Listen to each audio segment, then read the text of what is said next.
A brass key sits on a polished conference table. One woman stares at it. The other just slid it across like spare change.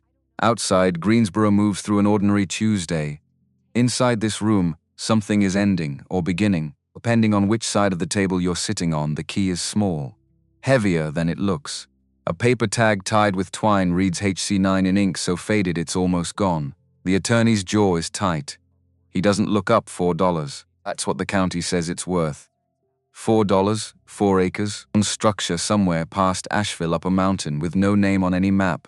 She picks it up, cold in her palm. Doesn't know yet that someone spent 50 years waiting for her to do exactly that.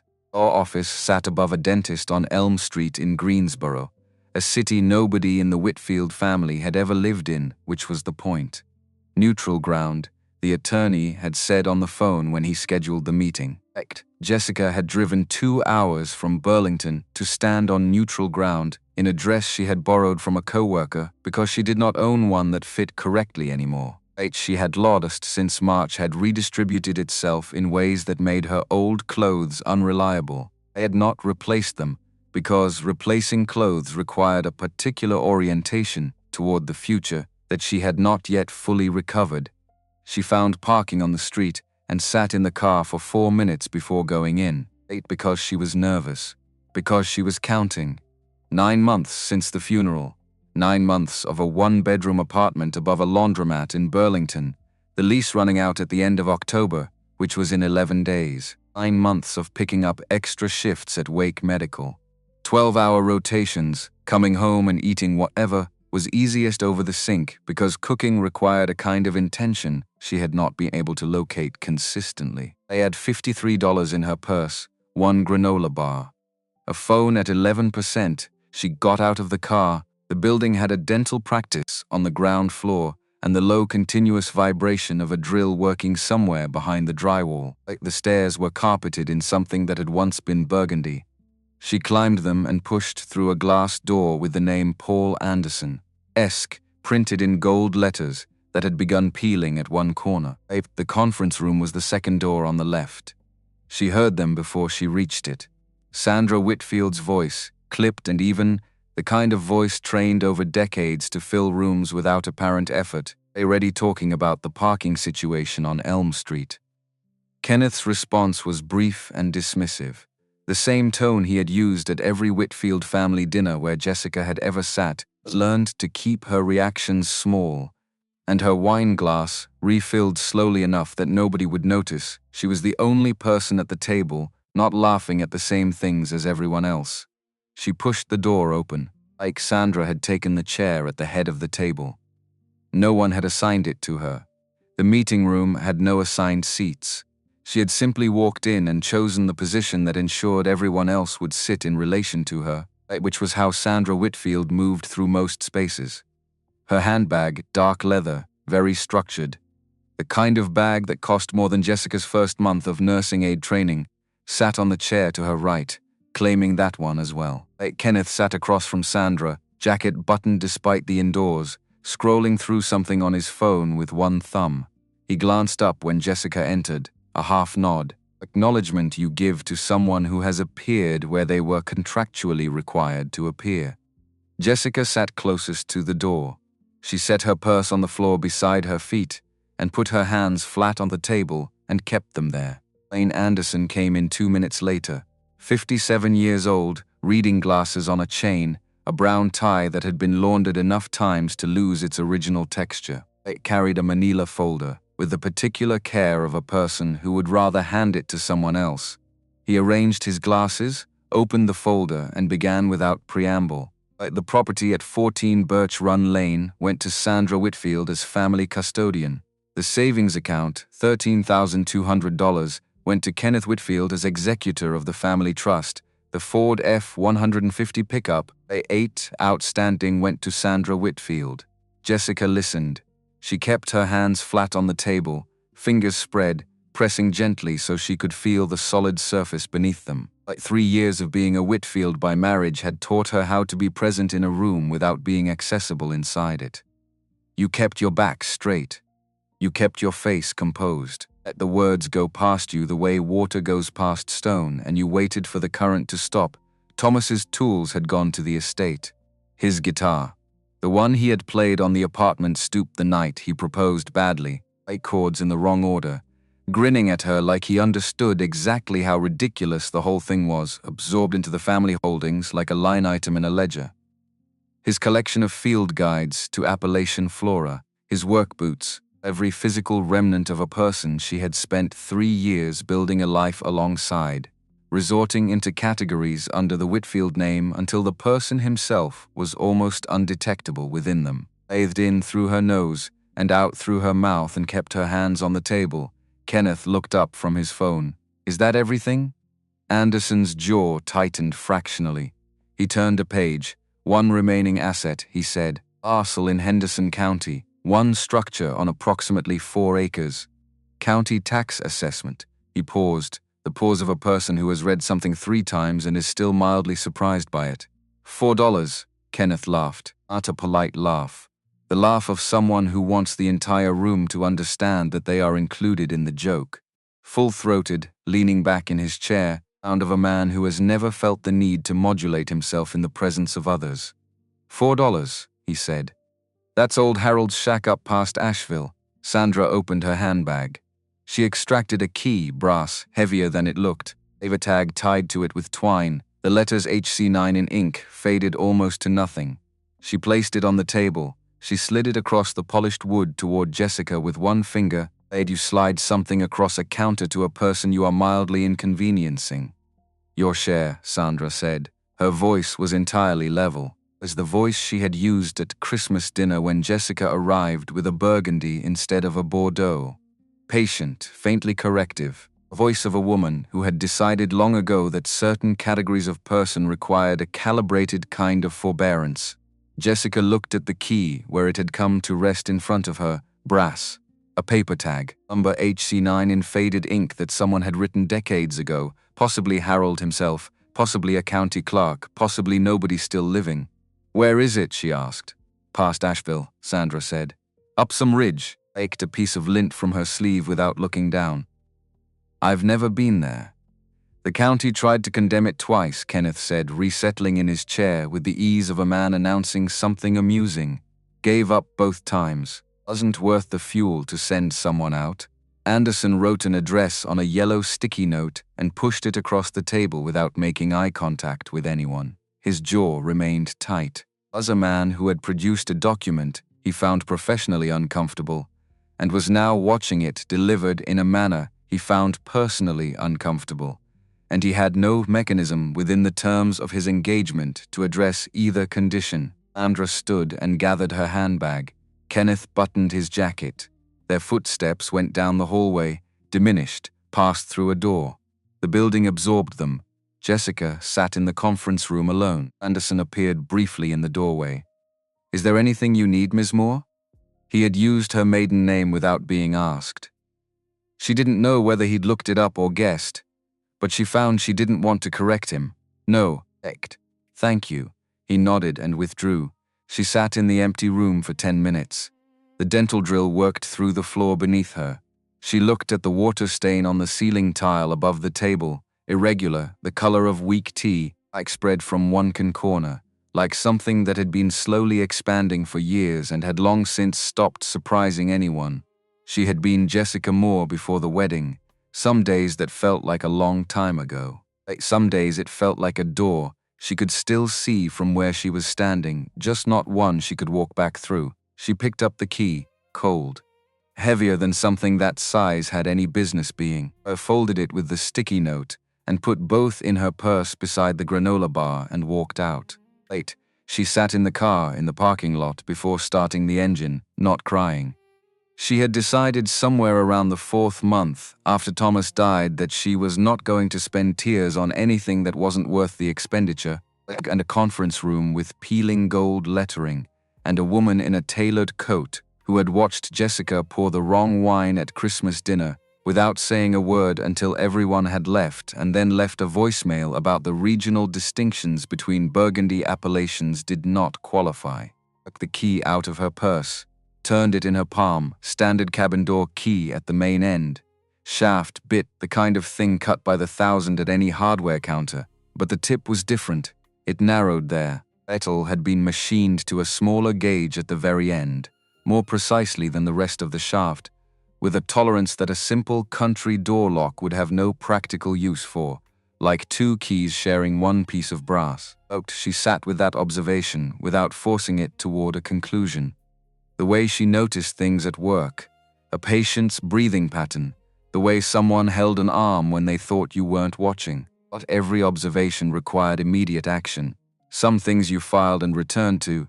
She started the engine and drove west, the interstate first, then the land began to rise. Past Greensboro, the highway narrowing to 2 lanes. Lanes became old blacktop, uneven, patched in mismatched asphalt that made the road look like an improvised repair extended over many years. The blacktop gave way to gravel. The gravel thinned to dirt with loose stone that clicked against the underside of the car. GPS held until mile marker 47 on a road with no official name in the map application, placed a faint gray line, suggesting someone had been this way with enough regularity to register, and then the signal went. The blue dot froze and then disappeared. She had the sticky note.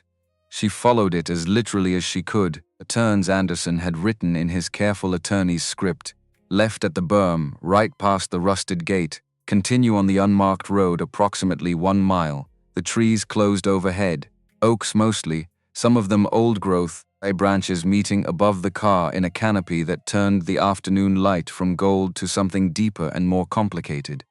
The road stopped being a road at a point she couldn't precisely identify. It became tire ruts in mountain dirt, impressions from vehicles that had passed this way regularly enough to leave a record, but not recently enough to maintain it. Then the trees opened. She stopped the car. The cabin sat against a ridge of white oaks with the late sun behind it, and she was seeing it mostly in silhouette at first. The roofline, the shape of a porch, the vertical lines of what appeared to be a door. Vines covered the east wall. One corner of the porch had settled lower than the others. Turned off the engine, the roofline was straight. Not sagging, not bowing. 60 years on a mountain ridge. She could count that from the county assessment date, 1961, the year the structure was first recorded, and the roofline was straight. Like she got out. The clearing smelled like creek water from somewhere below and something drier above it, a particular smell of old wood that has been rained on thousands of times, and dried thousands of times, and has made a permanent accommodation with moisture. The ground was soft underfoot. She walked toward the porch. The boards creaked but held. She tested each one with her weight before committing, the way she had learned to do in older buildings. The hesitation, the listen, the decision. All of them held. The front door was thick. One solid piece of dark wood, a kind of door that required a log large enough and straight-grained enough to yield a single slab of that dimension, the kind of log that was no longer practical to source. But that was not what stopped her. The door was carved, not decorated, trimmed. Carved, in the sense the word had before it became shorthand for any surface marking. Leaves worked deeply into the wood. Vines climbing from the lower left corner to the upper right, spiraling, if distinct from the one beside it. The vines themselves differentiated in texture, some smooth, some suggesting bark. The carving went into the wood, not onto it. The design had the quality of something that had been inside the material all along, and someone had simply removed everything that was not it. She ran her fingers across the surface before she realized she was doing it. She put the key in the lock. It turned on the first try, smooth, without resistance, the mechanism still clean after whatever years had passed since anyone last used it. The door swung inward, cool air, cedar, articulate dryness of a space that had been sealed and left undisturbed. She clicked on the flashlight she had carried in her jacket pocket since leaving the highway. The beam moved across the room, and she stopped. Must have been prepared for ruin. She had driven 3 hours preparing herself in the calm, practical, unsentimentalized way she prepared for unpleasant things, for rotted floorboards and collapsed sections, and the animal smell of abandonment. I'd prepared for the specific disappointment that comes when the worst thing someone can give you turns out to be exactly as bad as they intended. The walls were paneled in wood, not rough, not utilitarian. Every board had been selected, A selection had been made according to a principle. The grain matched from one board to the next, flowing across the joints, so that the wall read as a single continuous field rather than an assembly of separate pieces. I achieved that with solid wood required time. Not an afternoon, years. She moved the flashlight. The fireplace filled most of the far wall. Stone built-in courses that tapered toward a wooden surround. The mantel was carved from what appeared to be a single piece of timber. She could identify mountain laurel along the base. Thomas had shown her that flower once on a hike, pointing out the way the petals folded, and birds across the upper face, line running the full length from one end to the other. Everything connected to everything else, nothing decorative for its own sake alone. A bed frame in the far corner.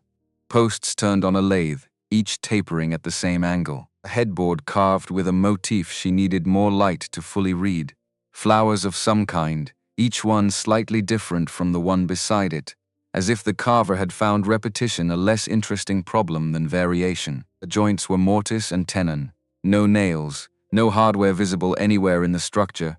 She walked to the nearest joint and pressed it with her thumb. 60 years of mountain weather. Expansion and contraction, heat and cold, the structural stress of a building occupied by wind on all sides for 6 decades. She pressed the joint with her thumb and it gave nothing, not a millimeter, not the slight flex that wood ordinarily exhibits under lateral pressure. Baked. She stood in the dark with her flashlight and turned slowly in the room. A small table under the window. 2 chairs with curved backs, the kind of curve that required either steam bending or a long patience with a spokeshave. A shelf along one wall held by brackets she needed to look at more closely, because even at this distance they appeared to be shaped like something beyond pure function. She turned off the flashlight and stood in the dark for a moment. Sandra had slid this key across a table the way you slide something across a counter to a person you consider a minor inconvenience. Whoever built this room had not been building something to be dismissed. She set up that night with what she had: a sleeping bag from the trunk of her car, a bottle of water, the remaining granola bar, the flashlight. She spread the sleeping bag on the bed frame slats. No mattress, the frame itself at the right height, to be the wood smooth under the fabric, and lay on her back and looked at what she could see of the ceiling in the dark, which was very little, but knowing it was there above her. Had been living for 9 months the way you live, when the thing that organized your sense of forward motion is gone, and you have not yet found another organizing principle. You go to work. You come home. They perform the maintenance routines of a person who intends to continue existing. You don't make plans that extend past the next pay period, because the future has started to feel like a room you haven't been given permission to enter. Lay on the bed frame Harold Whitfield had made in the cabin. Harold Whitfield had built alone and thought about Thomas. A Sunday morning 2 years before he died. Both of them still in bed, late morning, that particular late morning quality of light that exists in east-facing apartments when there is nothing scheduled for 3 more hours. His arm was across her shoulders, lying quiet for a while, and then said his grandfather had built a cabin in the Blue Ridge. He had gone every summer as a boy. Sat on the porch and watched the hawks working the updraft off the ridge. "We should go sometime," he'd said. "That would be nice," she'd said. The week after that she had picked up an extra shift. The week after that Thomas had a family thing he couldn't extract himself from. Then winter and bald tires and mountain roads. Then spring. Then a truck driver ran a red light on Route 29 on an ordinary Tuesday in March. And everything that had been organized around Thomas Whitfield reorganized itself in a single afternoon into something unrecognizable. She was here now, a cabin he had described and never brought her to. Holding a key his mother had slid across a conference table like it was her leftover parking change. She closed her eyes. Outside, Auk's wind moved through the oaks in a sound that was almost but not quite like water, and the cabin didn't shift. The walls absorbed the pressure and released it without yielding. That whatever Harold Whitfield had understood about the construction of her permanent things, he had built it into the joints and the panels and the 16-inch footings in rocky, well-drained ground. And 60 years later it was still here, owing what it was made to do, indifferent to the people who had failed it. She slept, woke to pale bars of morning light through the clouded windows. sat up stiff, her back registering the specific objections of a spine that had slept on wood slats, and looked at the room in daylight for the first time. It was better in daylight. Light through the clouded glass was diffuse and warm, and it hit the wall panels at an angle that brought the green to life. Reddish streaks in darker wood, the patterns repeating and varying the way natural things do, ever perfectly symmetrical, always recognizably related. The carved mantel threw small shadows that shifted as the light moved. The floor beneath its layer of dust was oak, wide planks, hand-planed smooth. She ate half the granola bar. They rest. She had $53 and a general sense of where the nearest town was. She drove down the mountain. Ridgemont sat at the base of the ridge where the dirt road met the county highway. Gas station, hardware store, a post office the size of a storage unit. A diner on the corner with a red open sign that meant it. She went to the hardware store first. The man behind the counter was in his early 60s, heavy-set, reading glasses on a chain. Looked up when she came in with the attentive look of someone making a record. "Help you?" "I just moved into a cabin on the ridge," she said. "Need a broom, rags, wood cleaner." He looked at her a moment more. "Which cabin?" "Ode, past the mile marker. Stone fireplace. One room," his eyebrows lifted. "That's Harold Whitfield's place." "You know Harold? I was married to his grandson." He nodded once, slowly, the nod of a man processing several things in sequence. His name was Edward White. She saw it on a card taped to the register. He came around the counter without being asked, and walked her to the supply aisle and put a broom, a bucket, rags, a bottle of wood cleaner into her basket without consulting her on any of it. She found she didn't mind. Sometimes it was a relief when someone simply assessed the situation and acted. Total came to $16. "Harold come down much?" Asked. "Once a month. Until around 2008, Edward said. Then he stopped. We figured the family had moved him somewhere. Assisted living." He paused. "Turned out they hadn't." "Who found out?" "Woman named Brenda Scott. Lives 2 miles down from the cabin on the same road. She used to go up and check on him monthly. When the door didn't open one morning..." He stopped, shook his head. I'm sorry, that's not." "It's all right," she said. "Thank you." Ate a sandwich and coffee at the diner, and ate in the parking lot, watching a pickup navigate the road toward the mountain. The mountains were blue in the morning haze, that same color in every photograph Thomas had ever shown her from his childhood, the ones where he was a small figure in the lower third of the frame, and the mountains filled everything above. She drove back up. They spent 2 full days cleaning. The floor first swept 3 times before the dust stopped rising in clouds. The oak underneath was unmarked. No warping, no soft spots. She went over it with a damp cloth, and the grain came up warm and clear, oil and amber in alternating bands, the walls next. Panel by panel. The wood changed under her hands the way cold wood changes when you give it warmth. Not the material itself changing, but your perception of it, the colors shifting from gray-brown to something more alive. She found herself working more slowly than the task required. She stopped trying to go faster. The windows she cleaned until the light coming through them was a different quality of light. A room transformed. She pulled the vines off the east wall by hand, working from the bottom up, pulling slowly to bring the roots rather than breaking the stems. Her palms split on the second afternoon. She kept going. On the second afternoon, working along the base of the fireplace with a damp cloth, the cloth caught on something, not the rough edge of mortar. Something cut deliberately. A line in the stone, running horizontally across one of the hearthstones, absolutely straight, edges too clean for a natural crack. She leaned in. A second line perpendicular, a third completing a rectangle. She sat back on her heels and looked at it. But before she pressed on it, something else caught her attention. And she had shifted one of the flat hearthstones earlier to clean beneath it. She had dislodged something wedged in the gap between it and its neighbor. She had set it aside on the mantel without examining it, and now she picked it up small, glass casing shaped like an oversized pocket watch but without a clock face, a needle dial behind glass, 2 short wooden probe pins projecting from one end. The brass had darkened with age.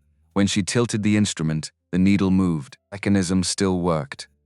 And the probe handles were turned on a small lathe, shaped to fit a hand. differentiated from the industrial pins in a way that told her someone had considered the tool's relationship to the person using it. Wrapped it in a clean rag and drove it down to Ridgemont that evening. Edward White turned it over twice and pushed his glasses up. Pin-type moisture meter for lumber, he said. Old one. They push the pins into the wood and the needle reads moisture content. Woodworkers use them to verify curing. Green wood moves as it dries, ruins joinery. A man who owns one of these is serious about his material. This is not a hobbyist tool. Drove back up with the meter in her jacket pocket and set it on the table. Then she went back to the fireplace and pressed on the line she had found. Nothing happened. She pressed harder, leaning her weight forward. A stone moved, half an inch inward. Then, before she had time to process it, sideways, smooth and nearly silent, the motion so controlled it could not be accidental. A space opened behind it, shoebox size, maybe slightly larger. Air rose from inside it. She brought the flashlight close, a bundle of oilcloth inside, tied with a leather cord. She reached in, lifted it out, lighter than she expected. She sat on the floor in front of the fireplace and untied the leather cord and unrolled the oilcloth and found herself looking at a hawk, 8 inches tall, carved from a single piece of wood, wings half spread, head turned to the right, looking at something above and to the side, the particular alert tilt of a bird that has noticed motion without yet deciding what to make of it. Every feather cut individually, not a pattern suggesting feathers but individual feathers, and with a slight difference in curvature and overlap. The cutting marks were fine enough that she thought for a moment they had been made with a tool she didn't know the name of. The talons gripped a branch. The branch curved naturally, not in a perfect arc, but in the irregular way that actual wood curves when it grows, and even the texture of the bark was present in the carving. A slight roughness differentiated from the smooth surfaces of the feathers above it. The carving over, on the base carved small and clean. H.W. 1973 Harold Whitfield, 1973. The year was 22 years before Thomas was born. She sat with the hawk in both hands and looked at it for a long time, looked at the stone wall. Then she looked at the paneled walls. Her hands were already moving before she had fully formed the thought. Ran her palm along the hearthstones methodically, 2 inches above the one she'd already opened, searching for another straight line, another cut edge too clean to be mortar settling. 2 feet to the left, there it was. She pressed. The stone moved the same way, inward, then sideways, and behind it sat a second space. 2 oilcloth bundles this time, each tied with its own leather cord. The fox, sitting upright, front legs straight, ears forward, a tail wrapped neatly around its feet. The grain of the wood ran through the tail and along the curve of the back and into the face in one uninterrupted line. Fox's eyes were slightly asymmetrical in a way that made it look more alive than a symmetrical rendering would have managed. Based, H.W. 1970, the second a deer. Head lowered, drinking, neck extended at the angle of an animal fully absorbed in what it's doing, without the self-consciousness of a posed figure. At the base of the carving, a stream had been carved into the platform. Not suggested, actually carved. Its surface showing turbulence, small eddies around the points where the deer's legs entered it. Base, H.W. 1977, 3 carvings. 3 different years, hidden behind the fireplace stones of a cabin the county had valued at $4. Lined them on the floor in front of the fireplace. The hawk, the fox, the deer. She sat cross-legged and looked at them, and at the paneled walls of the room, and at the ceiling, and at the rest of what she had not yet closely examined. Not sleep much that night. Her phone rang the next morning while she sat on the porch step, eating crackers she had bought at the Ridgemont gas station. She had driven down to charge the phone the previous afternoon, purchased food, come back. Reception on the mountain was intermittent, sometimes a bar, sometimes nothing, sometimes briefly something approaching reliable. The number was unfamiliar. Greensboro area code, she answered. This is Paul Anderson, a pause. I handled Thomas Whitfield's estate. I know, she said. There's something I wasn't able to say in the meeting.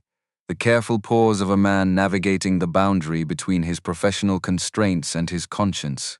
My engagement is with the Whitfield family.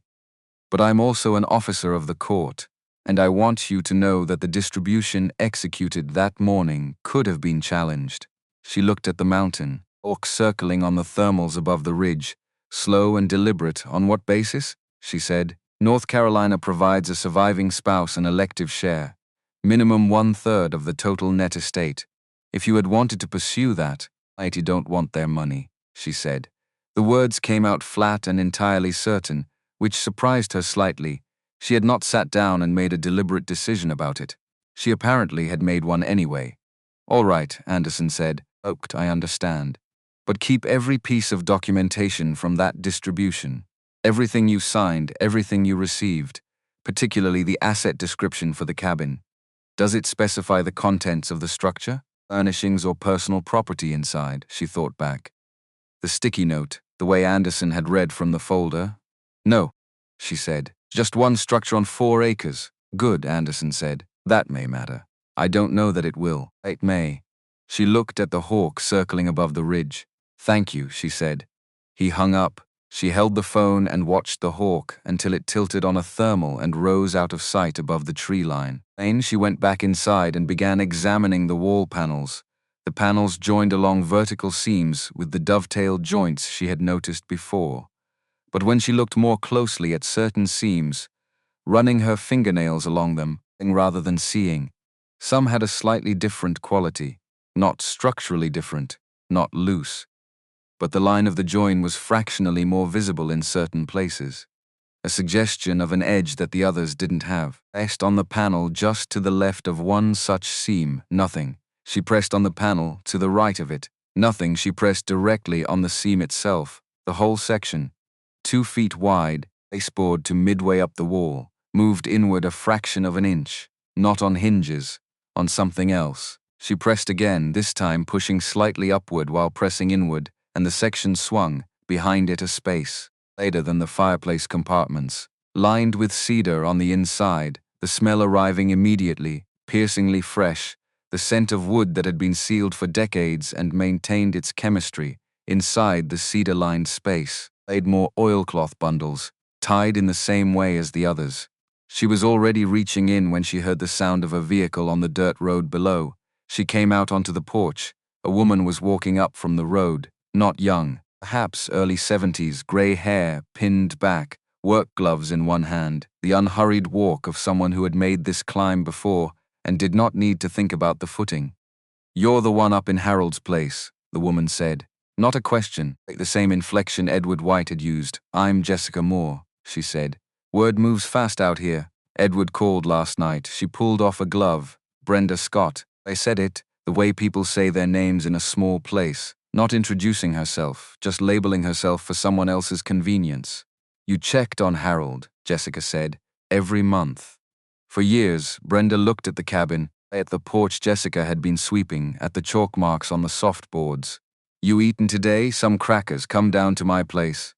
I'll make coffee. Looked at Jessica with the assessing directness of someone deciding whether to say the next thing. I knew Harold for nearly 30 years. If you're going to be here, you should know who you're dealing with. Jessica went back inside for her jacket and the 3 carvings she had left on the table. She put them carefully in a cardboard box from the trunk of her car. She was not leaving them in the cabin unattended. Not until she understood what she had. Locked the carved front door and followed Brenda down the mountain. Brenda's kitchen was small and warm yellow curtains, a table with a checked cloth. She filled a French press while Jessica sat with the cardboard box on her lap and tried not to look as demolished as she felt. Demolished was the word, she thought. Not sad, not grieving, not struggling, but demolished, a more structural word. The word for what happens when the load-bearing elements are removed and everything built above them comes down without drama, just gravity and time. Thomas's wife, Brenda said. A statement, was, Jessica said. Still adjusting to the grammar, Brenda didn't offer any of the standard responses, the expressions of sympathy that arrived pre-formulated, thanked people for, and forgot immediately because they contained no specific content. She put the cups on the table and sat down. How well did you know Harold? Jessica asked. Well enough. Brenda pressed the French press down once a month for supplies. Not a man who used many words, but if you needed something built or repaired, he'd do it and refuse every dollar you offered. My husband Ralph had a bad back for the last 4 years of his life. They've replaced our porch railing so Ralph could hold it going up the steps. Took him 2 weekends. Refused dinner both times. What happened to Harold? Jessica asked. His sons, I mean. Brenda poured 2 cups and set one in front of Jessica. Things happened to him, she said. The tone of a person who has organized this particular fact many times and is still not reconciled to it. Harold homesteaded the valley land in 1951. Cleared it himself. Built a house, ran cattle, raised 2 boys alone after his wife Margaret died when they were teenagers. The boys grew up, got educated. One became a lawyer, one a developer. Started talking to Harold about protecting the family legacy, restructuring assets, establishing a trust. She wrapped both hands around her cup. Harold trusted them. He had built everything himself, made it work with his hands, but estate law, mechanics of how property transfers between people, that he didn't understand the way they understood it. She looked out the window for a moment. By the time he realized what had happened, his name appeared on nothing that mattered, and hundreds of acres he had cleared himself was in a family trust he could not access. His sons built on it, shopping centers, a subdivision. The Whitfield money started there, and Harold cleared with a handsaw and a mule, and 20 years of work. He didn't fight it, Jessica said. No money for lawyers, and I think. She stopped, looked at the window. I think part of him couldn't make himself fight his own children. Even after what they'd done, the anger was there under the steadiness, the kind that has been sitting in one place. For so long it has compressed into something quiet and dense. Walked up the mountain in 1961 and built the cabin. That's where he stayed. And no one visited. I visited, once a month. Bread, coffee, medicine when he needed it. She looked at Jessica directly. Her sons came once in the last 20-something years to have him sign papers in 1986. After that, nothing.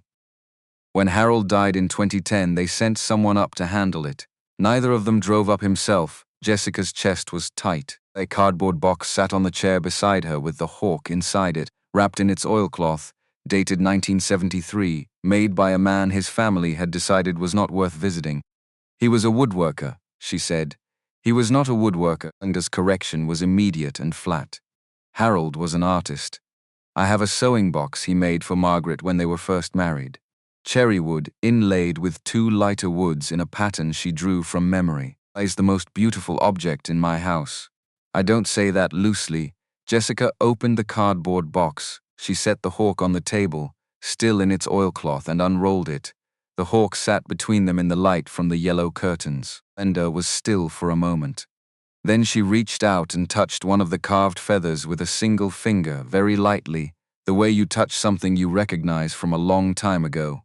He hid it, she said. Behind the fireplace stones, Jessica said. There's a seam in the stone you press and the whole section slides. There were 3 pieces hidden there.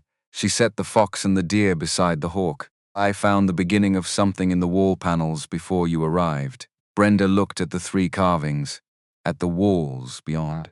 Back at Jessica. How many panels are there? She asked.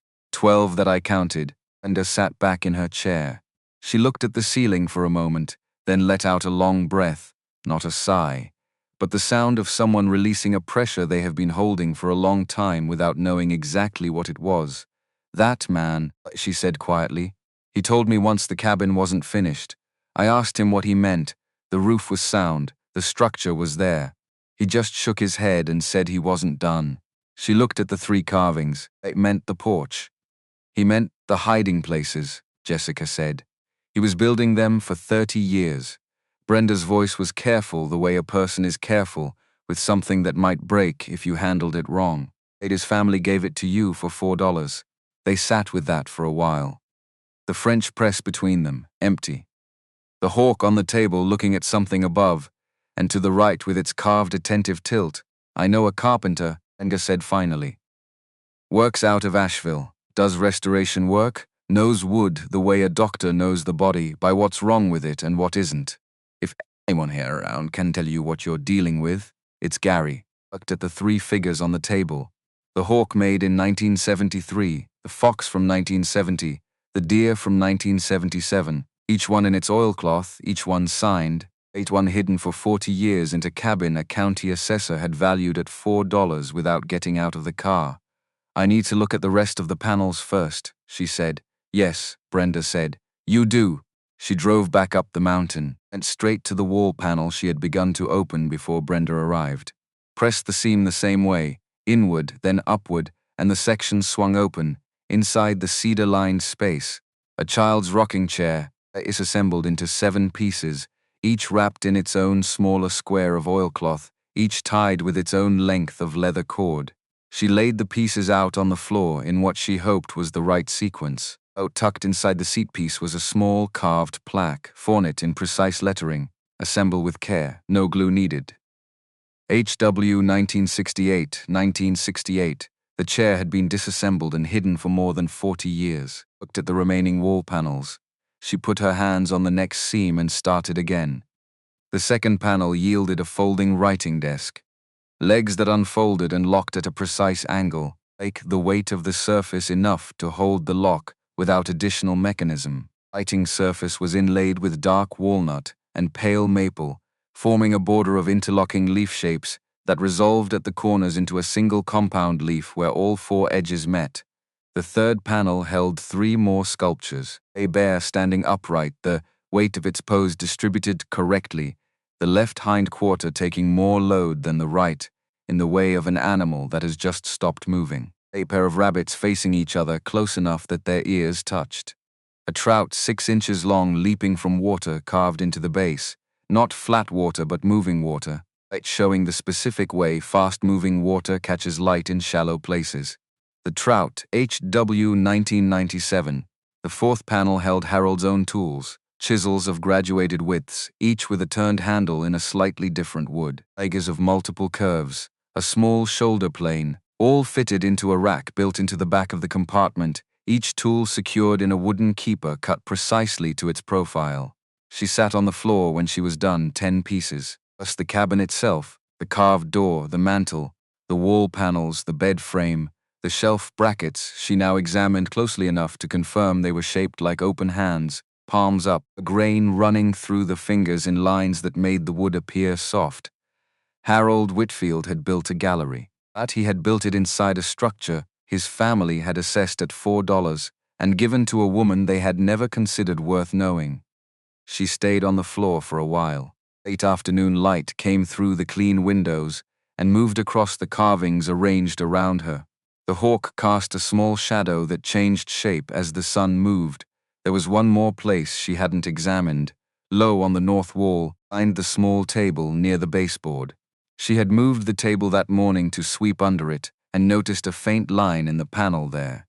She had meant to come back to it. She moved the table, sat down on the floor, pressed on the line at the base. A panel swung inward, smaller than the others, the size of a dresser drawer, on hinges hidden so completely in them that she could not locate the mechanism by sight. Behind it, a cedar-lined space, sharper here than anywhere else in the cabin. A drawer built into the wall itself, its face made from polished cherry wood, a deeper red than the surrounding panels. She pulled on it. The drawer did not move. She pushed. I'd pressed the top edge, slid her hand to each side and pushed both directions. The drawer was held, not jammed, not swollen, but secured by something she could not see. She moved the flashlight along the bottom edge of the face, no visible latch, no keyhole at the normal position. She ran her thumb along the underside of the drawer face, feeling for anything in the wood, and found letters, small, shallow, faint, carved into the underside of the face in a place you would only find if you were lying flat on the floor with a light source angled up. From below, she brought the flashlight in from underneath and read them, 6 words. For the one they gave it to. Read them once, then again. Lay on the floor of the cabin with her palm pressed flat against the cherry wood, and the flashlight balanced on her chest, and 6 words that a man she had never met had carved for her in a place where only she would find them. Because he had known, not by name, not by face, but by the absolute certainty of a man who understood his family's patterns, that someone like her was coming, she reached into her jacket pocket, the key. The thin end, fastened to a tolerance that a cabin door lock had no use for. She angled the flashlight along the bottom edge of the drawer face and found the keyhole, no larger than a pencil eraser, sunk into shadow, invisible from any angle except the one that required finding the inscription first. She slid the thin end of the key into the hole. It fit exactly. She turned it, a soft click. The drawer released cedar, sharp and immediate, an hour ago rather than years. The drawer was shallow, running the full width of the panel. Inside, stacked neatly, 4 leather-bound journals, dark brown covers cracked at the spines, each held shut with a leather strap. Beside them, a single envelope. Unsealed, nothing written on the outside. She lifted the first journal to the table, Harold Whitfield's handwriting, small and precise. First entry dated March 12, 1961, started on the footings today. By hand, 4 corners 16 inches deep. The ground up here is rocky but it drains clean. Nothing around but the hawks. That suits me fine. She turned the page and kept reading. Outside the clean windows, the light was going. A hawk that had circled the ridge all day had settled somewhere in the oaks. The first evening insects were starting. She did not look up for a long time. Led through most of the night. Not all of it. There were gaps where she set a journal down and sat in the dark and let the cabin exist around her without demanding anything from it. But most of the night she read. The first journal took her through 1961 and into 1963, Harold building the frame, cutting the timber from the south slope of the ridge, laying the boards by stacking them with spacers in the lee of the cabin, where the air moved, but the rain didn't reach. He wrote about the drying time with the respect of someone who had learned the hard way what happens when you rush it. The wood told you later. He wrote once, sometimes years later, in a joint that opened or a panel that shifted, and by then the fixing was the long kind. The second journal covered the 1970s and early 1980s. The cabin was built by then. Harold was working the interior, and the entries had shifted register. Less practical measurement, more interior reckoning. He wrote about the mantle the way a person writes about a decision made slowly and in solitude, and never quite resolved. November 22, 1982. Finished the mantle today, 4 months. Walnut from the tree that came down in October. I carved the whole ridge into it. The flowers Margaret used to pick. The birds that nest in the eaves, the vine that climbs the east wall. I've liked it. She would have told me it was too much. She was always right about that. Margaret had been dead for 5 years when he wrote that.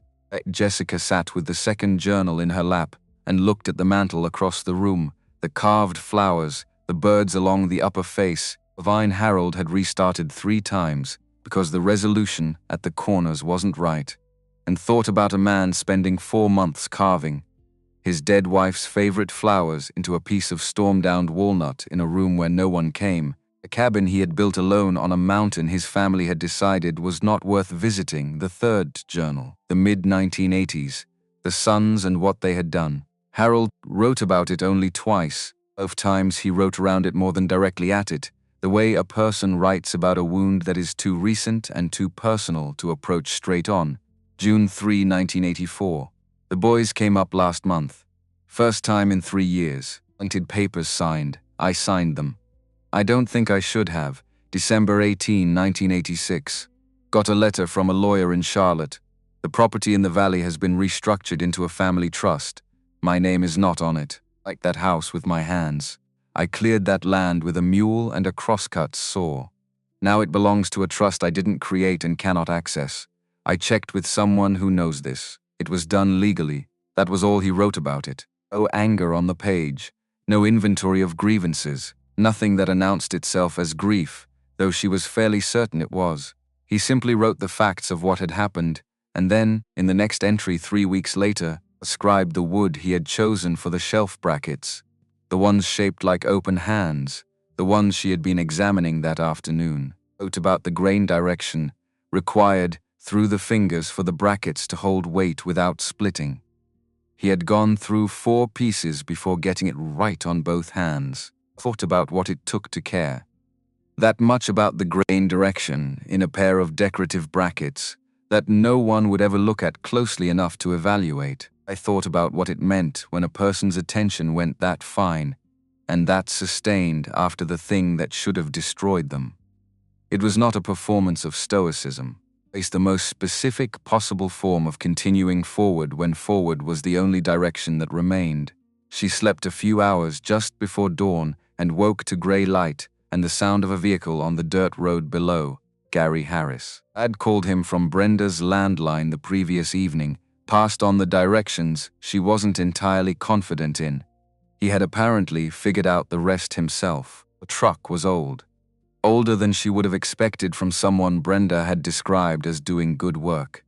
She revised that assumption immediately because old trucks in this context indicated preference, not circumstance. A man who worked with his hands often had opinions about what his tools needed to be, and reliable mechanical simplicity was frequently the opinion. He parked in the clearing, got out with a canvas tool case, perhaps 52, broad-shouldered, hands visible from across the clearing as the kind of hands shaped by decades of deliberate use.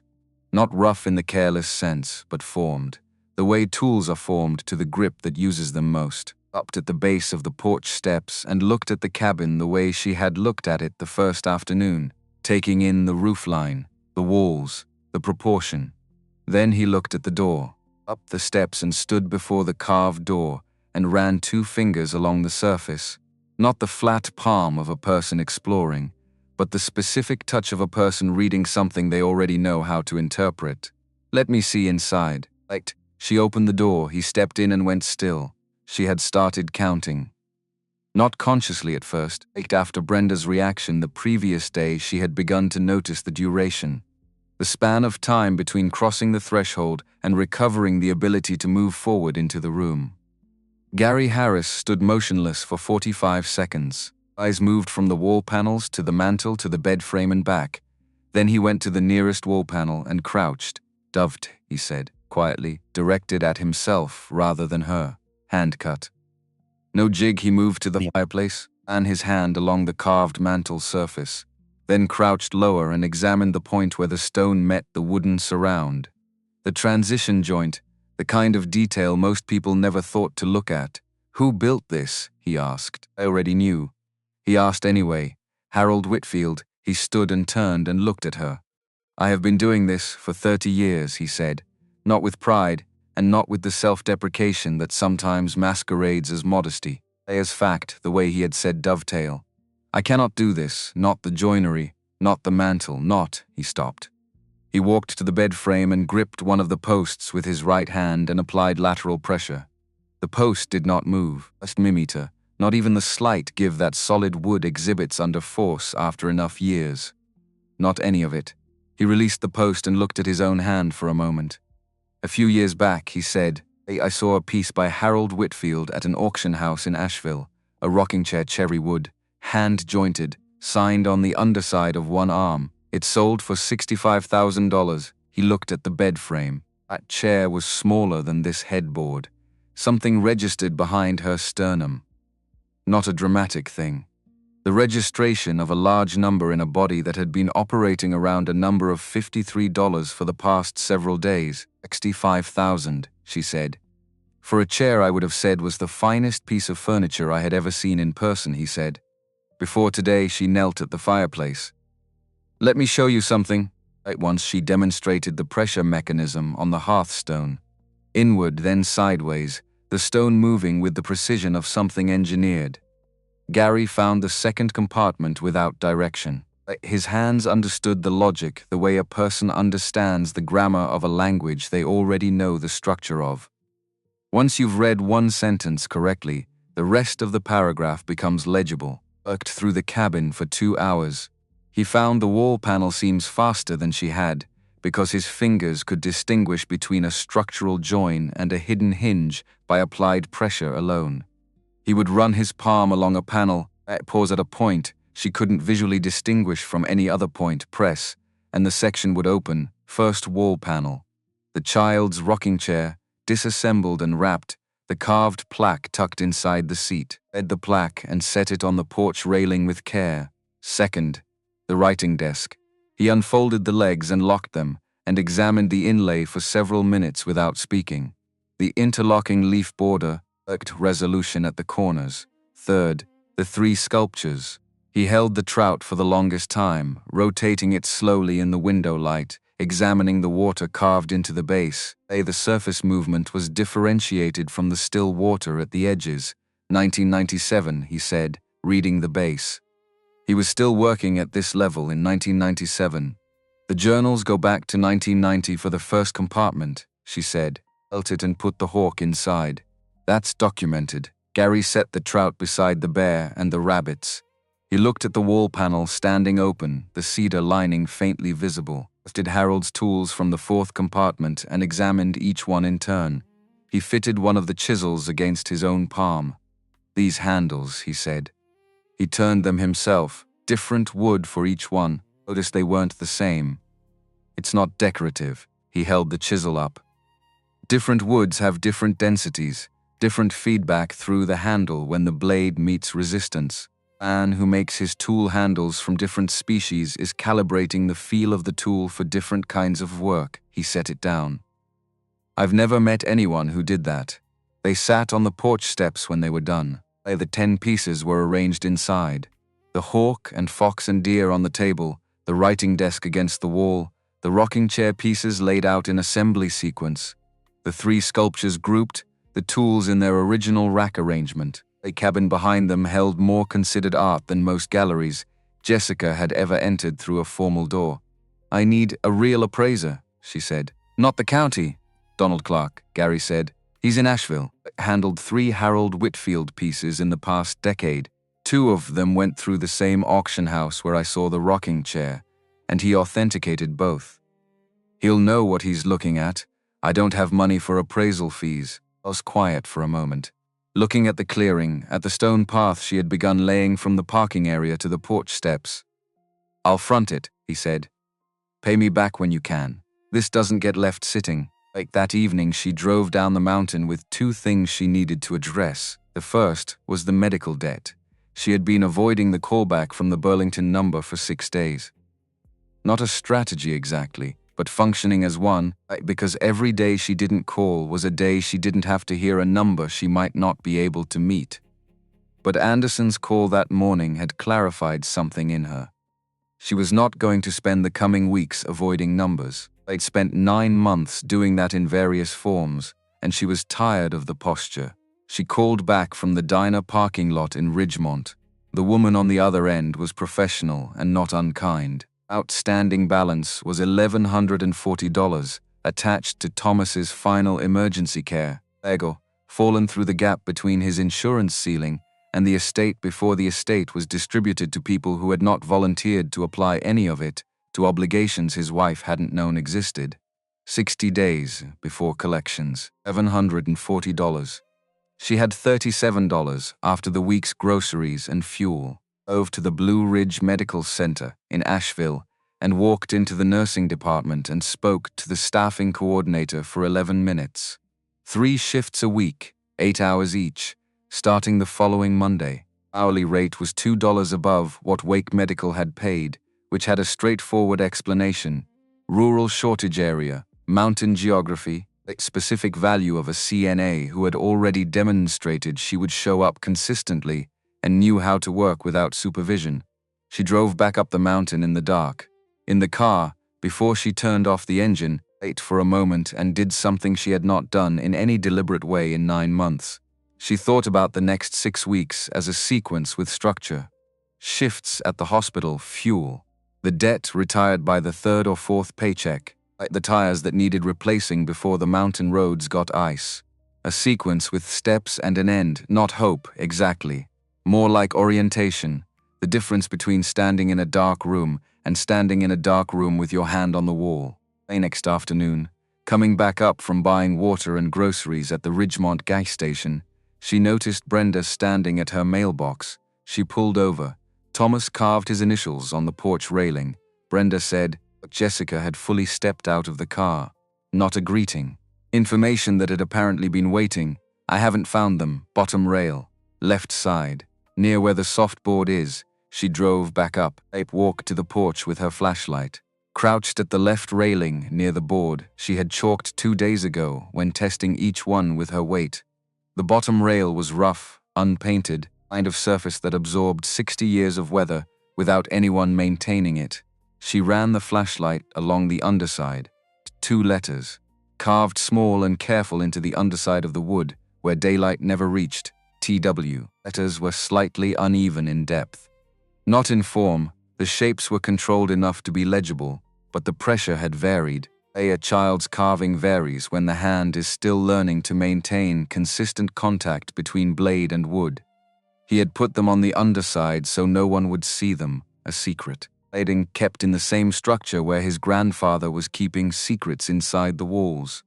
She sat on the porch with her back against the railing, directly above Thomas's initials, close enough that she could feel the slight irregularity of the carved letters through her jacket if she pressed back far enough. She thought about Thomas at 12, maybe 13. Letters suggested a hand on the younger edge of adolescence, riding a bus 3 hours to a town he'd had to look up, then walking the last mile up a mountain road. To sit on this porch with a man his family had decided was not worth knowing. Same family, different generation, same gesture of discarding, and underneath the place where she was sitting were the marks of the last person they had handed something to before her. She didn't go inside for a long time. Donald Clark drove up on a Thursday in a dark sedan parked with deliberate care at the edge of the clearing. He was perhaps 66, tall, unhurried in his movements, covered a leather case with the organized efficiency of someone who had a specific place for each thing inside it and returned each thing to that place after every use. I shook her hand and looked at the cabin from the clearing for a long moment before approaching. "Gary told me what you found," he said. "I want to be clear about something before I go in. I have handled 3 Harold Whitfield pieces in the past decade. A nightstand, a wall clock, and a mirror frame. The mirror frame sold at auction for $74,000. The nightstand went private sale at $88,000. They paused. I thought those were exceptional finds. I thought the likelihood of another collection of comparable size existing anywhere was low." He looked at the cabin. "I would like to see it now." She opened the carved door. Upped inside, he stood still for 53 seconds. She was counting now without deciding to. His eyes moved in a pattern. Wall panels, mantel, bed frame, shelf brackets, back to the wall panels. Then he opened his case, put on cotton gloves, and began. He worked the way a diagnostician works. Not quickly, not impressionistically, but systematically, attention distributed evenly, rather than pulled toward the most immediately striking elements. Examined every wall panel. He measured the mantel with a small brass rule and photographed it from 6 angles. He spent 4 minutes examining the point where the carved front door met its frame when closed. Checking the fit, the headboard alone, he said, looking through his loupe at the mountain laurel carving on the bed frame, is a museum piece. The relief depth is consistent within 1 millimeter across the entire surface. Over a carved area this complex, freehand work with no template. I have not seen that in a contemporary piece. I have seen it twice in antique work, both times attributed to craftsmen of the highest historical record. He moved through the shelf brackets, the chair backs, curved surface of the small table. "Show me the compartments," he said. She opened each one in order, starting with the fireplace stones. He took the hawk from her and held it to the window. He was quiet for a long time. "This is his early period," he said finally. "I've seen photographs of a comparable hawk in a private collection in Virginia. The collector paid $90,000 for it 8 years ago, but the provenance on that piece was partially disputed, Ed. The signature was authenticated, but the dating was circumstantial." He turned the base toward the window light. "HW 1973. Signed and dated in the wood itself. That is authenticated provenance." That changes the conversation considerably. He set the hawk down and looked at her directly. "Show me the rest." Gary had come back for the appraisal. He sat in one of the curve-back chairs on the porch and carried pieces out when Donald needed better light. It took the whole afternoon. Brenda arrived at some point with sandwiches and a thermos and settled on the porch step without asking whether that was acceptable. Because it had been her habit to arrive where she was needed without asking, the habit had not required revision. By late afternoon, Donald Clark sat at Harold's table inside and opened his leather notebook.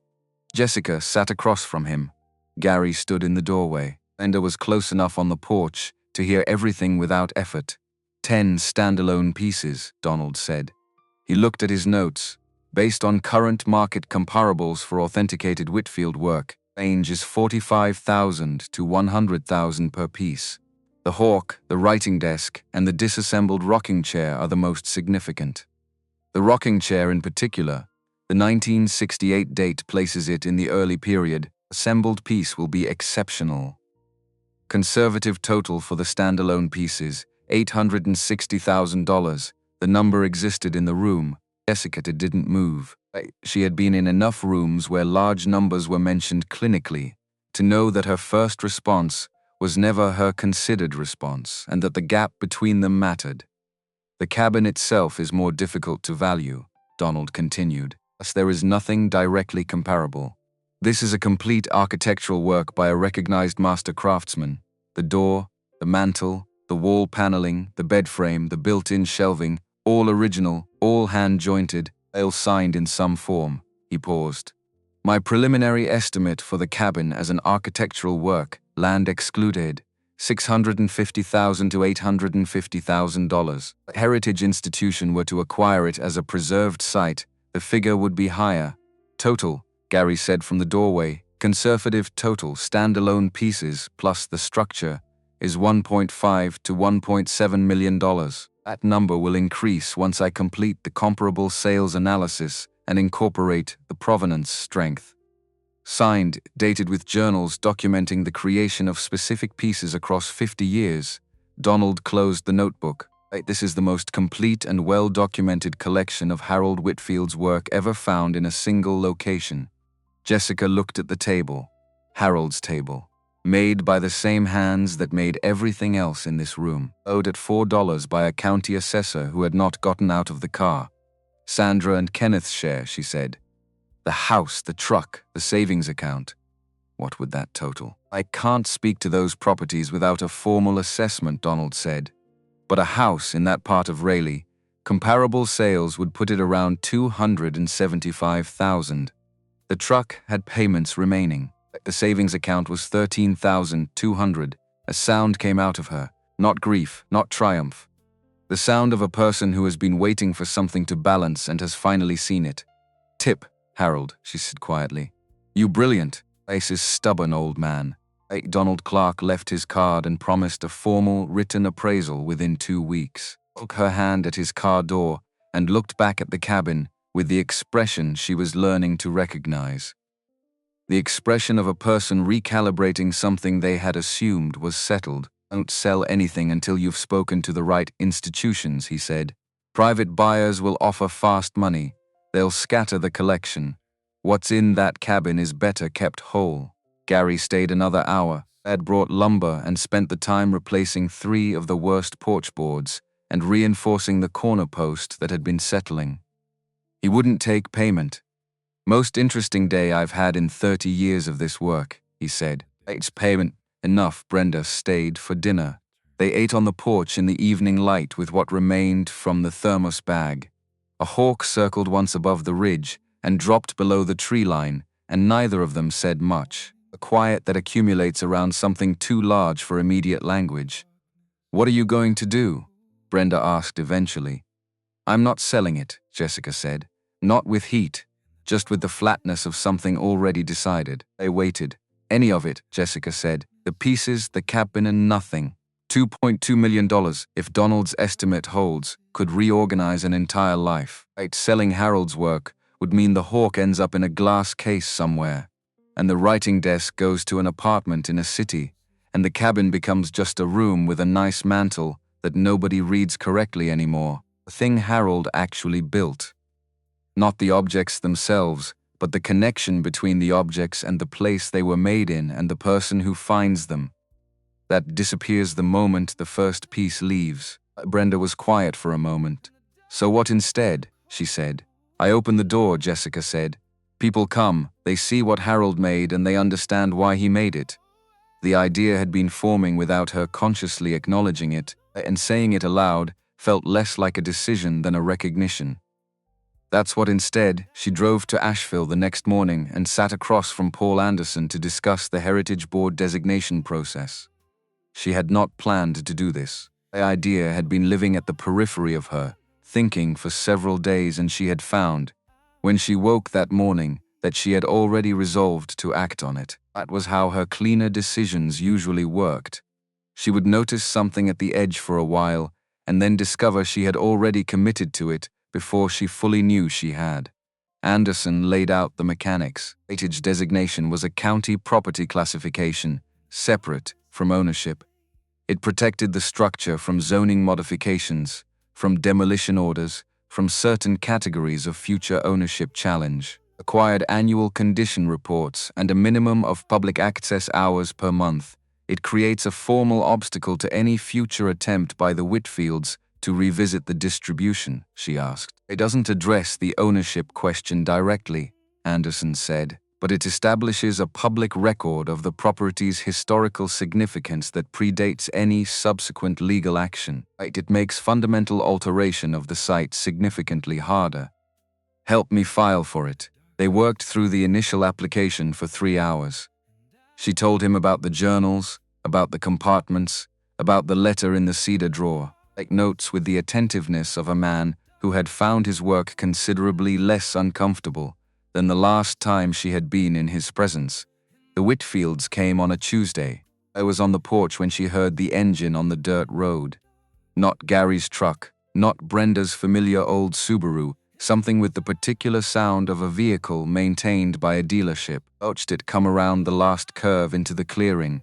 Black SUV. Sandra stepped out of the passenger side, in a tailored coat inappropriate for the mountain heat, in a way that seemed deliberate, refusing to acknowledge the climate was part of the overall presentation.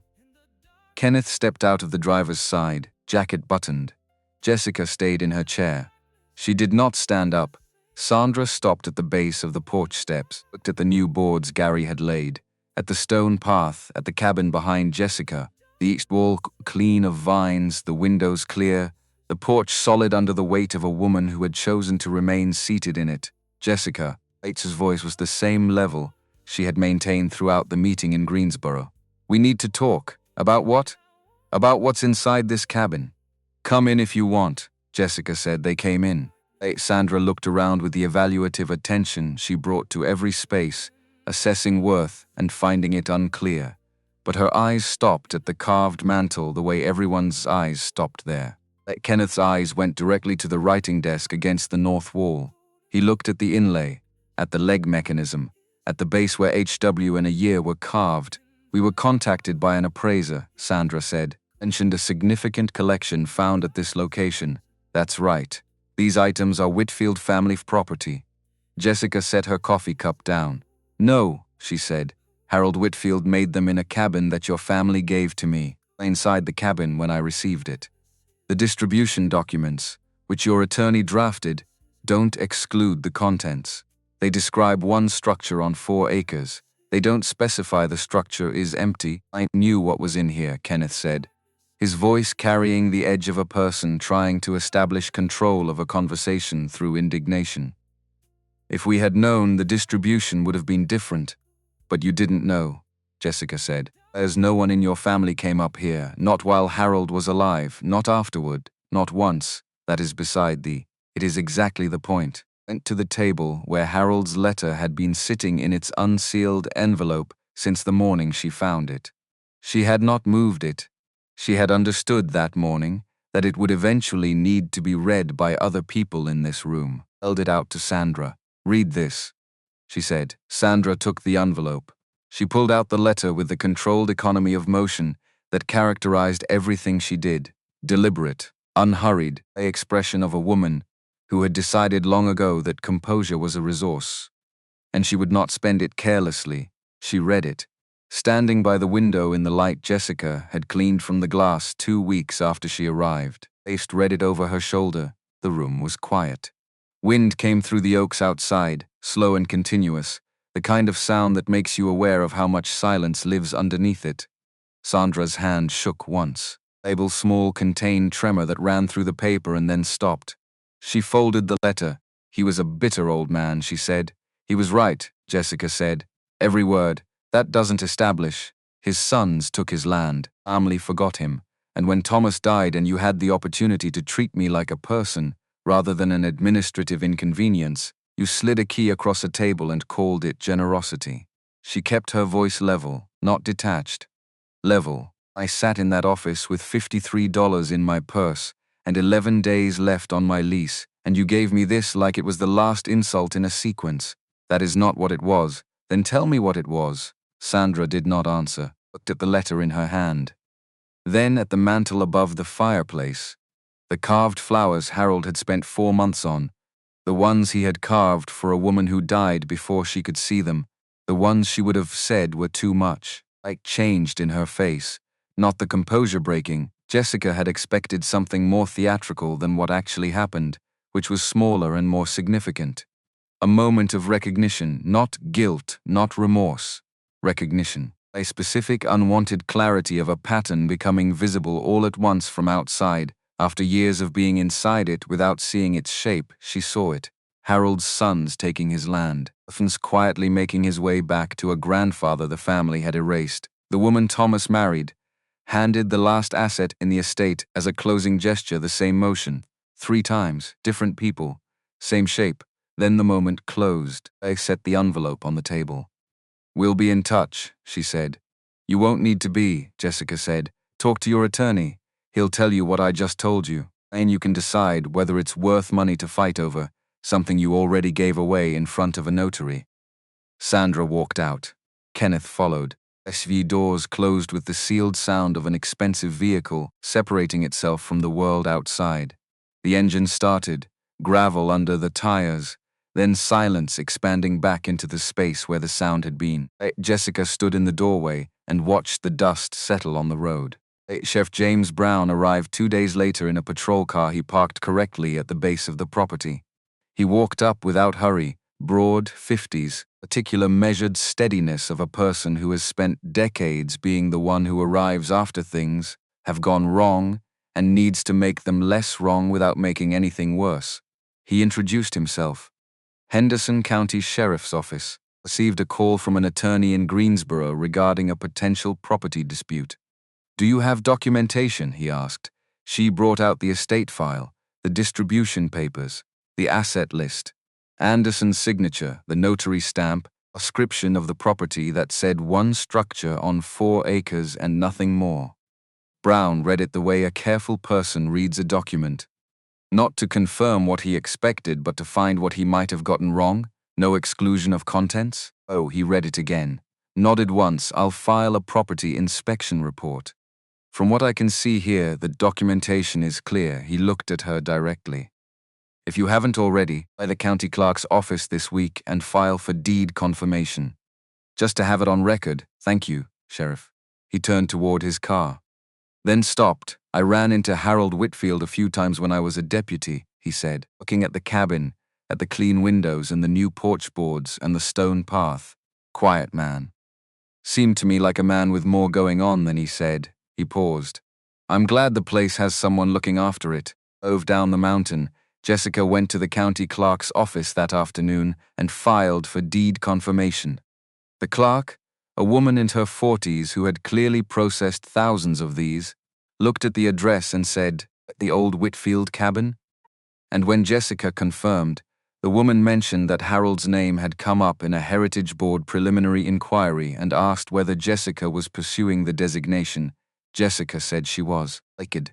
The woman nodded with an expression that suggested she found this a satisfying development. The formal appraisal arrived 12 days after Donald Clark had driven back down the mountain. Gary brought it up in his truck and set it on the table and sat in one of the chairs and waited while she read it. The number was higher than the preliminary. 2.2 million.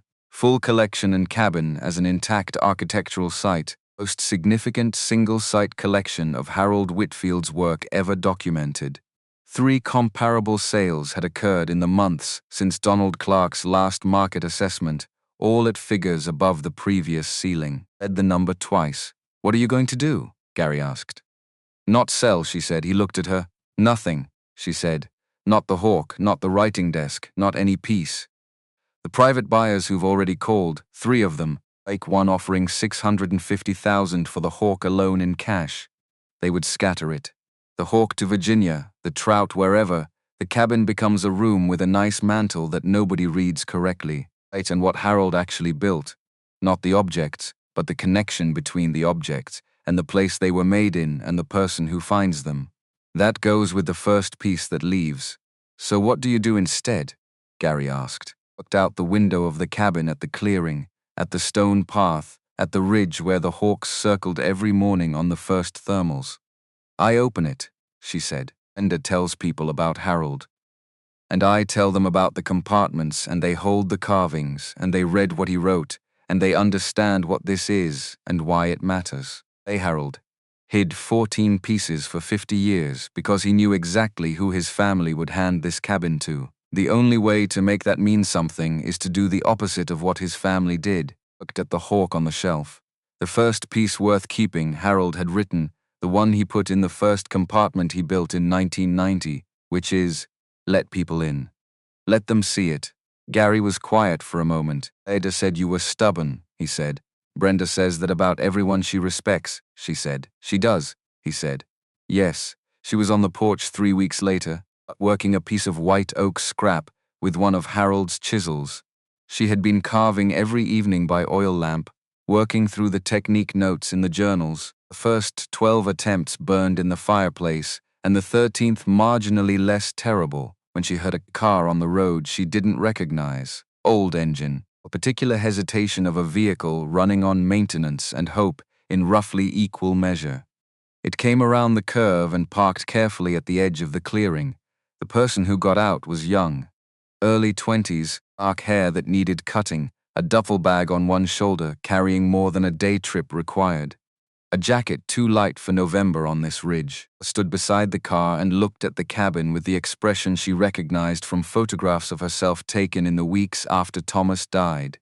Not devastated, but displaced, present in a location while the part of him that knew where he belonged was somewhere else entirely.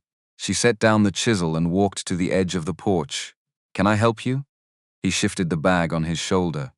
I read the newspaper story about the cabin and the carvings. You're early, she said.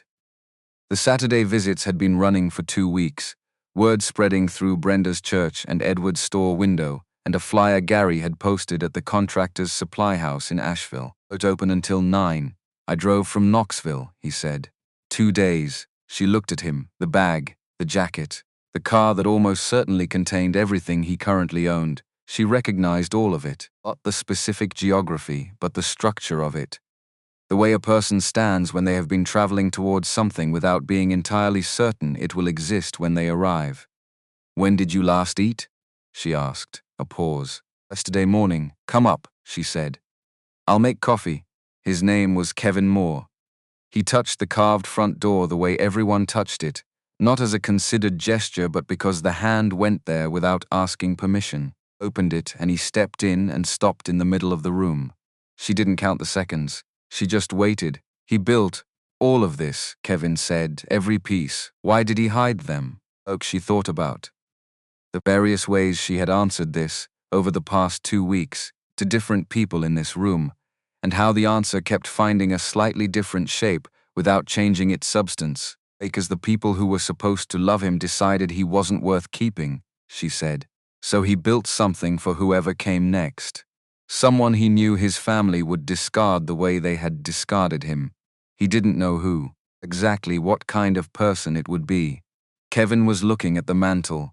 He was hearing something in her answer that had nothing to do with a man named Harold or a cabin on a mountain. They could see it in the way his attention went inward for a moment while his eyes stayed outward. She set a cup on the table. Sit down, she said. The chairs are solid. Harold made them. He sat, held the cup with both hands, waited, took a breath that was longer than breathing required. Why didn't you sell? He asked. The article said it's worth millions. She sat across from him. Because someone built all of this for a person he had never met, she said. I want to do the same thing. He looked at her across the table. Then he looked around the room. The hawk on the shelf, the rocking chair by the fireplace that Gary had helped her assemble piece by piece without glue, exactly as Harold's carved instructions said, Thomas's photograph on the wall beside the workbench, Margaret's photograph on the shelf beside the hawk. Can I stay? He asked. Just a few days. I can sleep in my car. I won't cause any trouble. Looked at him. She thought about Harold's letter. I made them for you. She thought about Brenda walking up a mountain road once a month with bread and coffee for a man the world had decided to forget. She thought about Thomas at 12 years old, riding a bus 3 hours to sit on a porch with a grandfather his family had erased. Gary built a storage room on the back of the cabin in August, she said. There's a cot inside. It's not much, but it's warm. Stay as long as you need. Eyes went red at the edges. He looked down at the coffee. Thank you, he said. Don't thank me, she said. Thank Harold. He's the one who made sure there'd be a place outside.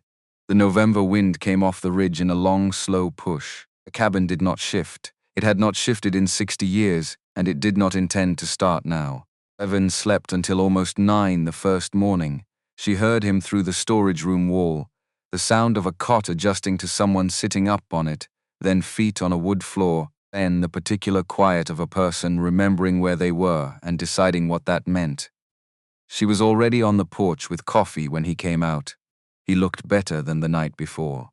Not rested so much as reoriented, it was a different condition. Rested was physical recovery. Reoriented was the slower process of a person recalibrating their understanding of where they stood in relation to everything else. He asked if there was anything he could help with. She told him the stone path needed another 12 feet of extension toward the road, and that the creek bed a quarter-mile down the ridge had more flat stones than she could carry up alone. He spent the morning at it, without further direction. She sat on the porch ostensibly working on her carving. She had been attempting a second leaf from a scrap of white oak. Following the technique notes Harold had written in the third journal about cutting with the grain on the pull stroke rather than the push, and watched without appearing to watch as Kevin made 4 trips down the ridge and 4 trips back up with stones in a canvas bag, setting each one into the path with the considered placement of someone who understood that placement mattered even if no one would ever formally evaluate it. At noon she made sandwiches and they ate at Harold's table inside. What did you do in Knoxville? She asked. Construction work, he said, for about a year. Before that I was at my father's place in Maryville, which stopped being available in June. He said it with the brevity of someone who has compressed a long and specific story into its smallest viable form, because the full version contains more grief than a lunch table warrants. I've been moving since June, nodded, and let that stand without pressing it. The article, he said after a moment. The woman who wrote it, she quoted you saying Harold built the cabin for someone he'd never meet, but that he knew his family would hand it to the person they wanted to humiliate most. He looked at the surface of the table, at the grain Harold had selected, and matched across the width of it. I've been thinking about that since I read it in a diner outside of Cookville. The idea that a person could build something that patient, that aimed. It took him 50 years, she said. Yes, Kevin said. That's exactly the part I can't stop thinking about. He stayed. Not because she asked him to. She did not ask him to. He stayed because each morning presented work that needed doing, and he was a person who knew how to do physical work, and the cabin and the clearing and the road leading to it constituted an ongoing project, with more tasks than one person could efficiently address. They placed the east wall window trim. The original wood had gone soft behind the vine roots that had worked into it over decades. With cedar he sourced from the same supplier Gary used, cutting the corner joints the way Gary had shown him on his second day there. A 45-degree miter held with wooden pegs rather than nails, because Gary had said the cabin had not a single nail in its structural elements, and he was not starting one now. Kevin was not a trained carpenter, was careful and willing to receive correction. And Gary, when he came up on weekends, corrected him without condescension, and Kevin absorbed the corrections without defensiveness, which was, Gary said to Jessica once while Kevin was below the ridge getting more stones, a rarer combination than most people understood. The medical debt was paid by the third paycheck from the hospital. She called the billing number and paid it over the phone and wrote the confirmation number in the small notebook she had started keeping for cabin-related records. The number filled one line. The next line was the Heritage Board hearing date. After that, materials list for the interior shelf repairs, the shingle patch Gary had identified on the north face of the roof, the cedar oil she needed for the porch railing before winter set in properly. The notebook was evidence of a mind that had resumed planning in the particular way that planning differs from mere surviving. It assumed a future that would arrive and require things of you. And it was making arrangements accordingly. October came into the Blue Ridge declaratively, rather than gradually. The hardwood ridges turned from green to yellow to red over approximately 10 days, as if they had been waiting for a specific atmospheric signal and all received it at the same moment. The air changed quality in a way you felt in the chest, a clarifying cold that made the edges of things more specific. The mornings on the porch required a jacket by the second week. By the third week, they required two. She had been carving every evening by oil lamp for 5 weeks. The first 11 attempts were in the fireplace. I had burned them not out of frustration, but out of honest assessment. She had looked at each one and found it below the standard she was willing to attach to this particular room. Had made the practical decision a woodworker makes when a piece of material doesn't serve the work. The 12th was a maple leaf.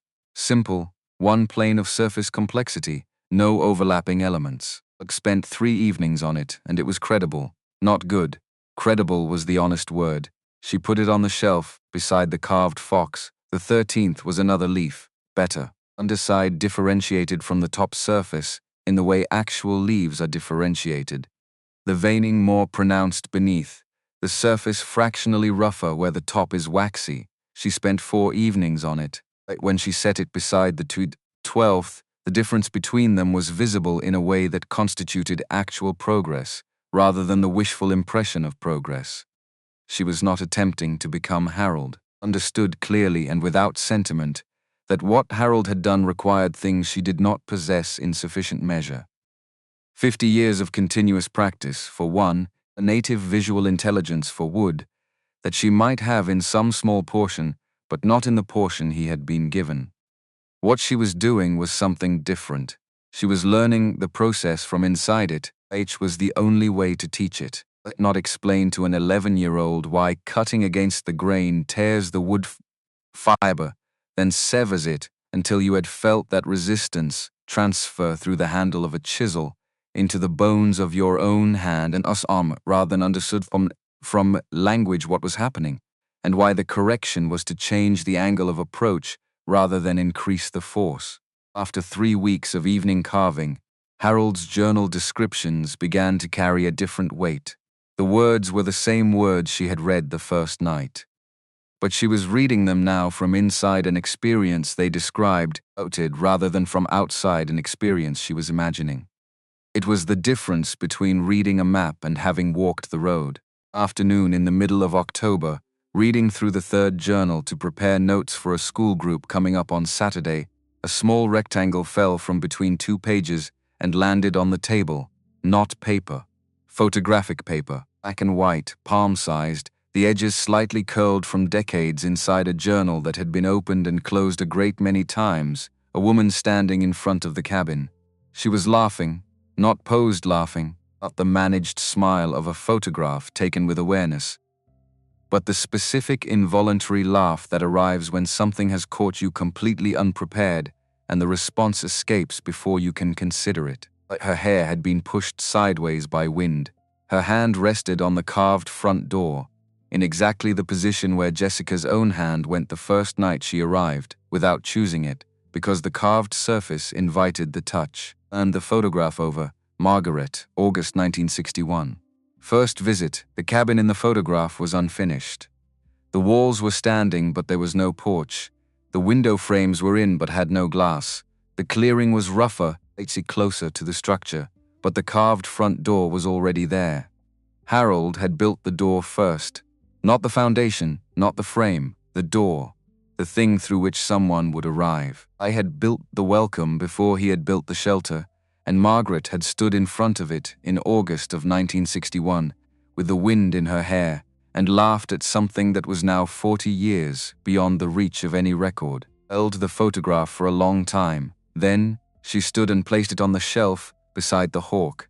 Harold's first piece he considered worth keeping, made in 1973, 12 years after Margaret stood in front of the unfinished door. Photograph and the carving side by side. The two things Harold had made at roughly the same period of his life. The door that welcomed and the hawk that watched, both still here, both still doing what they were made to do. Went back to the table and sat down with the journal and did not try to resume reading for a while. Thomas's photograph had been in her duffel bag since the day she left the Burlington apartment. Small, framed, taken on their wedding day. Him in a rented suit, grinning at something just to the left of the camera. The grin of a person who is genuinely delighted by the situation he finds himself in and sees no reason to moderate that. I had carried it face down because looking at it directly had been, for 9 months, something she could not do without losing the rest of the morning. On a Tuesday in late October, she took it out of the bag and hung it on the north wall beside Harold's workbench, next to the shelf where the tools were arranged. She stepped back, Thomas's photograph and Harold's tools. And son, who had ridden a bus at 8 years old to sit on this porch with a grandfather when his family had decided was not worth knowing. The tools of the man who had let him sit there and asked nothing in return, no explanation of how he had gotten here, no performance of appreciation, nothing except the shared quiet of two people who both apparently preferred the hawks on the ridge to most of what was available to them elsewhere. Two Whitfields who had looked at the same things other Whitfields had looked at and found them worth something. She stood there for a while without forcing anything into language. "You would have liked it here," she said eventually, up the room and to whoever the room still held. "You already did." The Heritage Board hearing was on a Wednesday evening in November in the Henderson County Administrative Building in Hendersonville.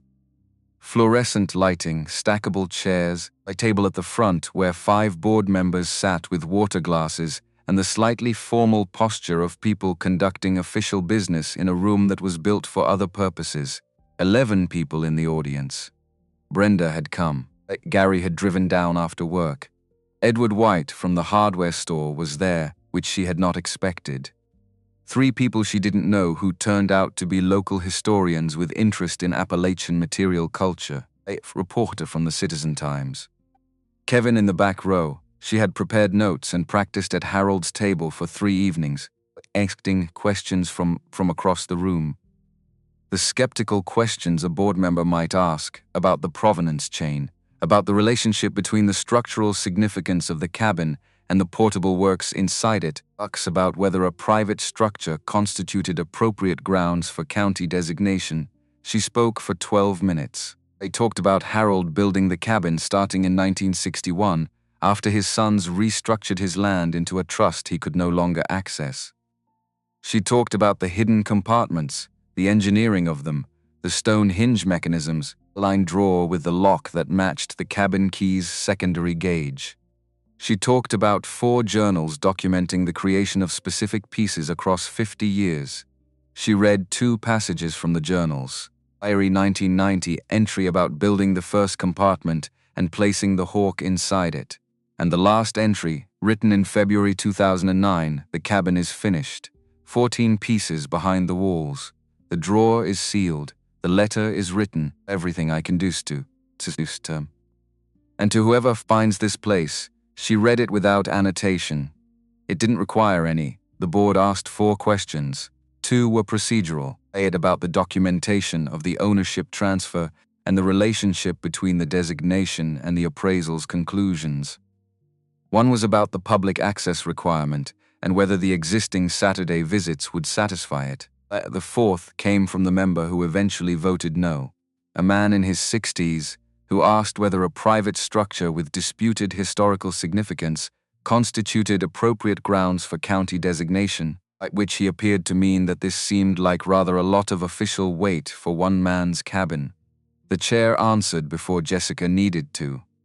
"The question before this board," she said, "the patience of a woman who has spent years explaining distinctions to people who have not yet made them, is not whether Harold Whitfield was famous during his lifetime. The question is whether what he made, and how he chose to preserve it, constitutes a record of Appalachian material culture worth protecting for future generations." I believe the answer is clearly yes. The vote was 5-1. Brenda was waiting in the parking lot. November air was cold off the mountains, and the parking lot lights made everything flat and bright. "He would have found that mildly absurd," Brenda said. A county board deciding whether Harold Whitfield was significant. Would have been very polite about finding it absurd, Jessica said. He was always very polite about things he considered ridiculous, Brenda agreed. He considered politeness the more devastating response. They drove home on separate roads that joined into the same mountain road, and Jessica parked in the clearing and sat in the car before going inside. The designation did not change what the cabin was. It changed what the cabin was protected from becoming, which was a different and perhaps more durable form of protection than the one Harold had built with his hands. Harold had built permanence into the joints and the footings, and the county had now built permanence into the public record. The two kinds of permanence were different in kind, but aligned in purpose. She went inside, lit the lamp, and picked up her chisel. The first Saturday tour after the Heritage Board designation brought 14 people up the mountain road. Brenda came and sat in the rocking chair by the fireplace. The assembled version, each piece fitted into the next without adhesive as Harold's carved instructions specified. A chair solid and precisely balanced in the way that objects are balanced when the person who designed them understood balance as an engineering problem rather than an aesthetic one. She sat in it and rocked at the comfortable rhythm of someone very much at home, and when people approached, she told them about Harold, from the chair he had made in 1968, which was a form of testimony that needed no introduction or framing. A teacher from the middle school came with her class. 14 students, arriving in a school van that had to park at the road because the driver wasn't certain about the last quarter mile.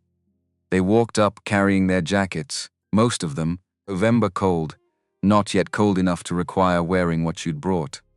They filed into the cabin, and the room went quiet with the particular quality of quiet that occurs when a sufficient number of people are simultaneously confronting something larger than their expectation of it. Jessica showed them the wall panels, explained what matched grain meant, and why achieving it required not just skill but sustained intention across hundreds of boards. Passed her hand across a seam and pressed, and the panel swung open, and one of the boys made a sound that was not a word, but communicated clearly.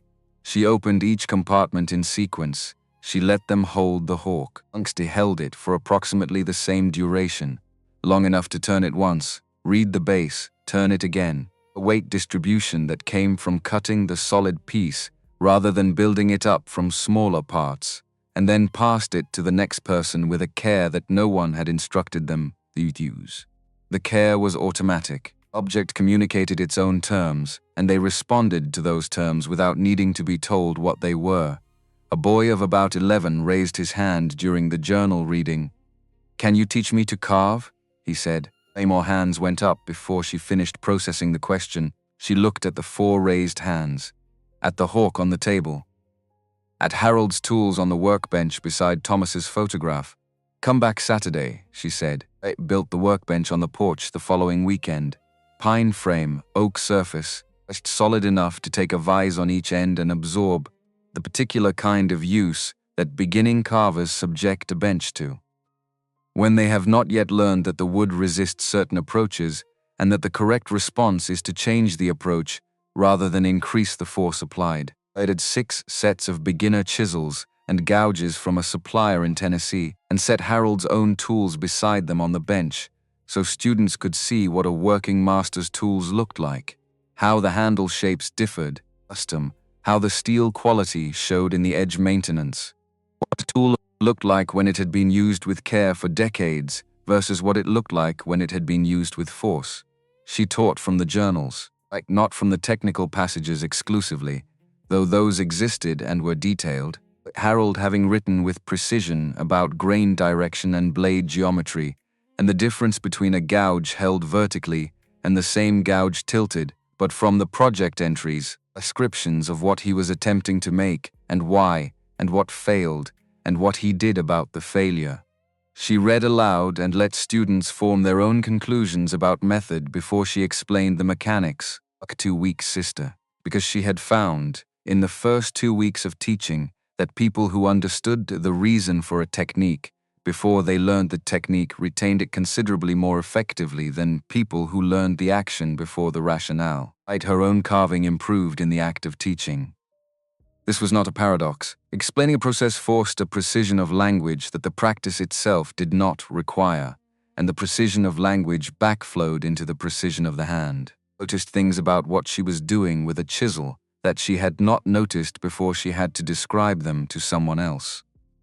The act of externalizing the knowledge made the knowledge cleaner, baked. The way writing a thing down often reveals that you understood it less completely than you believed. By the end of November, she had a regular class of 6 students. 4 from the middle school, one of whom brought his older sister after the 3rd session. Kevin had begun attending without being formally invited, and who proved to have a good eye for grain direction that he could not yet fully translate into practice, but was working towards steadily. And herself, seated at the end of the bench, working on her 15th piece, which was beginning to resemble an oak leaf with some conviction. The Whitfield attorneys did not come. Sandra did not call. Kenneth did not call. Jessica heard through Gary, a cousin worked at the county clerk's office, that the family had consulted their attorney and been told exactly what Jessica had told them in the cabin.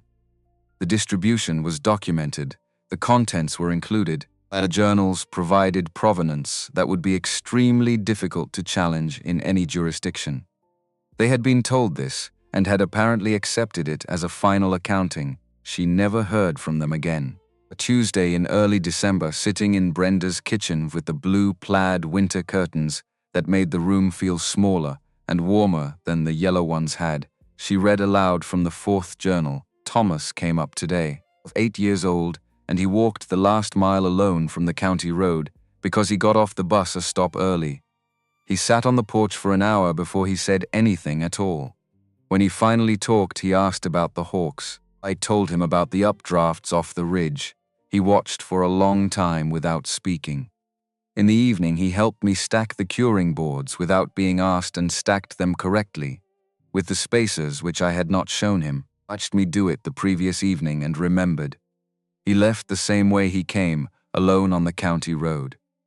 I watched him go until I couldn't see him anymore. She stopped reading. Brenda's hands were wrapped around her coffee cup. Eyes were on the table. He was 8, Jessica said. Yes.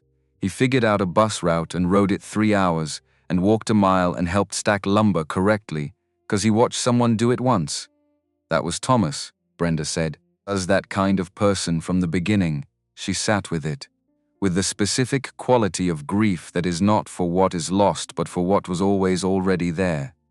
For the person Thomas had been at 8 years old, quiet and capable, and paying the kind of attention that most people stop paying when they get old enough to assume they already know what they're looking at. Basil's, a person who had been that way his whole life and whom she had known for 3 years and would now never be able to ask about the parts of himself he hadn't had time to show her. He never talked about this place, she said. About Harold. About any of it. Some people keep the best things very private, Brenda said. Not from shame, because they're the kind of things that diminish when you try to explain them. You have to be there, she paused. Harold was like that. I knew him for nearly 30 years, and I still don't fully know what he was thinking when he worked. I know it was serious, and I know it was entirely his. That turned out to be enough. They found something else in the journals 3 weeks before Christmas, not a document, not a photograph. A sentence. One sentence in the 4th journal, written in February 2007, 2 years before Harold sealed the cedar drawer. They had been describing the completion of the trout. The final carving, the most technically demanding thing he had attempted, the water surface alone requiring a degree of blade control he was no longer certain his hands possessed, but done anyway, because it was the last piece he intended to make, and he wanted it to be the hardest. After the description of the trout, at the end of the entry, lake set apart from everything around it by a line break that seemed almost accidental. The real inheritance is not what they hand you, it is what they cannot take away. She read it 3 times, wrote it in the cabin record's notebook in her own handwriting. Not because she thought she would forget it, but because writing it down by hand felt like a form of witness. If you witness something by saying it aloud in a room where it matters, she told Brenda on her next visit down the mountain. Brenda was quiet after she heard it, looking at the blue curtains. Then, he said that to me once, those exact words. I thought he had read it somewhere. She shook her head slowly. Of course he hadn't. Brenda was slower by December. Not dramatically. Not in any way that announced itself with a fall or a formal diagnosis or a single before and after moment. Just the gradual accumulation of small things, each one individually within normal range for a woman of 71, but the accumulation of them requiring a different kind of attention. She rested more between tasks, lost words mid-sentence sometimes, reaching for a specific noun and finding the space where it should be briefly empty. She forgot occasionally that she had already told Jessica something and would tell it again with the same exact wording, the same pause in the same place. Jessica noticed the way she noticed things at work. In the pauses, in the quality of breathing, in how Brenda held the railing on the porch steps, that had shifted from casual to deliberate over the past 2 months. She started coming down on days that weren't grocery days. Tuesdays she brought soup. Thursdays whatever had come out of the previous night's cooking, since Kevin had turned out to have opinions about food, and the patience to act on them was often considerably better than what she would have produced alone. She checked the stove. Cooked. She sat in the kitchen and let Brenda talk about Harold or Ralph or the ridge in winter, maintaining the record, making sure the information passed to someone who would hold it. You don't need to fuss, Brenda told her one Thursday afternoon. It was on low when I came in, Jessica said. She put the containers in the refrigerator and closed it. Same as last week. I'm 71, Brenda said. Not 91. Told me the same story about Harold and the porch railing twice in one visit last week, Jessica said. Same words, same pause, same ending. Brenda was quiet. I know, she said finally. I know I did. Jessica sat down across from her. Alone out here for 3 years, she said. Since Ralph. Your daughter calls on holidays. Your son sends a card at Christmas. You check on everyone else and no one is consistently checking on you. I built it that way, Brenda said, but with self-pity. As a fact, the way you acknowledge the consequences of choices you made deliberately, Harold built it the same way, Jessica said. And it worked for him until it didn't work anymore. Brenda looked at her. The comparison landed. Not going to be left alone up here until someone has to come looking, Jessica said. That's not what happens now. Brenda's hand came across the table and rested on Jessica's wrist. The grip was lighter than it had been in October. Lightness was information. You know what Harold told me, Brenda said after a moment. The day he said that thing about inheritance?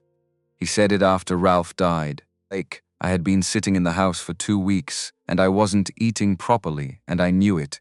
But I couldn't find the reason to stand up and make breakfast when there was only one person to eat it. She paused, walked down the mountain and sat with me for 3 hours and said about 12 words total, and one of them was that sentence. And the next morning I got up and made breakfast. Because of 12 words? Because someone came, Brenda said. Bless it. The words were almost beside the point. Jessica held her hand and did not say anything for a while, because sometimes the thing that was needed was not language but presence, and Brenda of all people understood the distinction. A newspaper story ran on a Sunday in October, 3 weeks before the Heritage Board hearing. Pamela Wright had driven up on a Friday and spent 2 hours in the cabin with a spiral notebook and a pen, asking careful questions. Was perhaps 30, methodical, took notes by hand rather than on a phone, which Jessica found she trusted more. She asked about the distribution, about how the Keys secondary had been discovered, about the decision not to sell. They asked about Harold's sons and what they had built on his land, and she asked about the letter in the cedar drawer. I asked what it felt like to read something written for you by a man who had died a year before you had any reason to know he existed.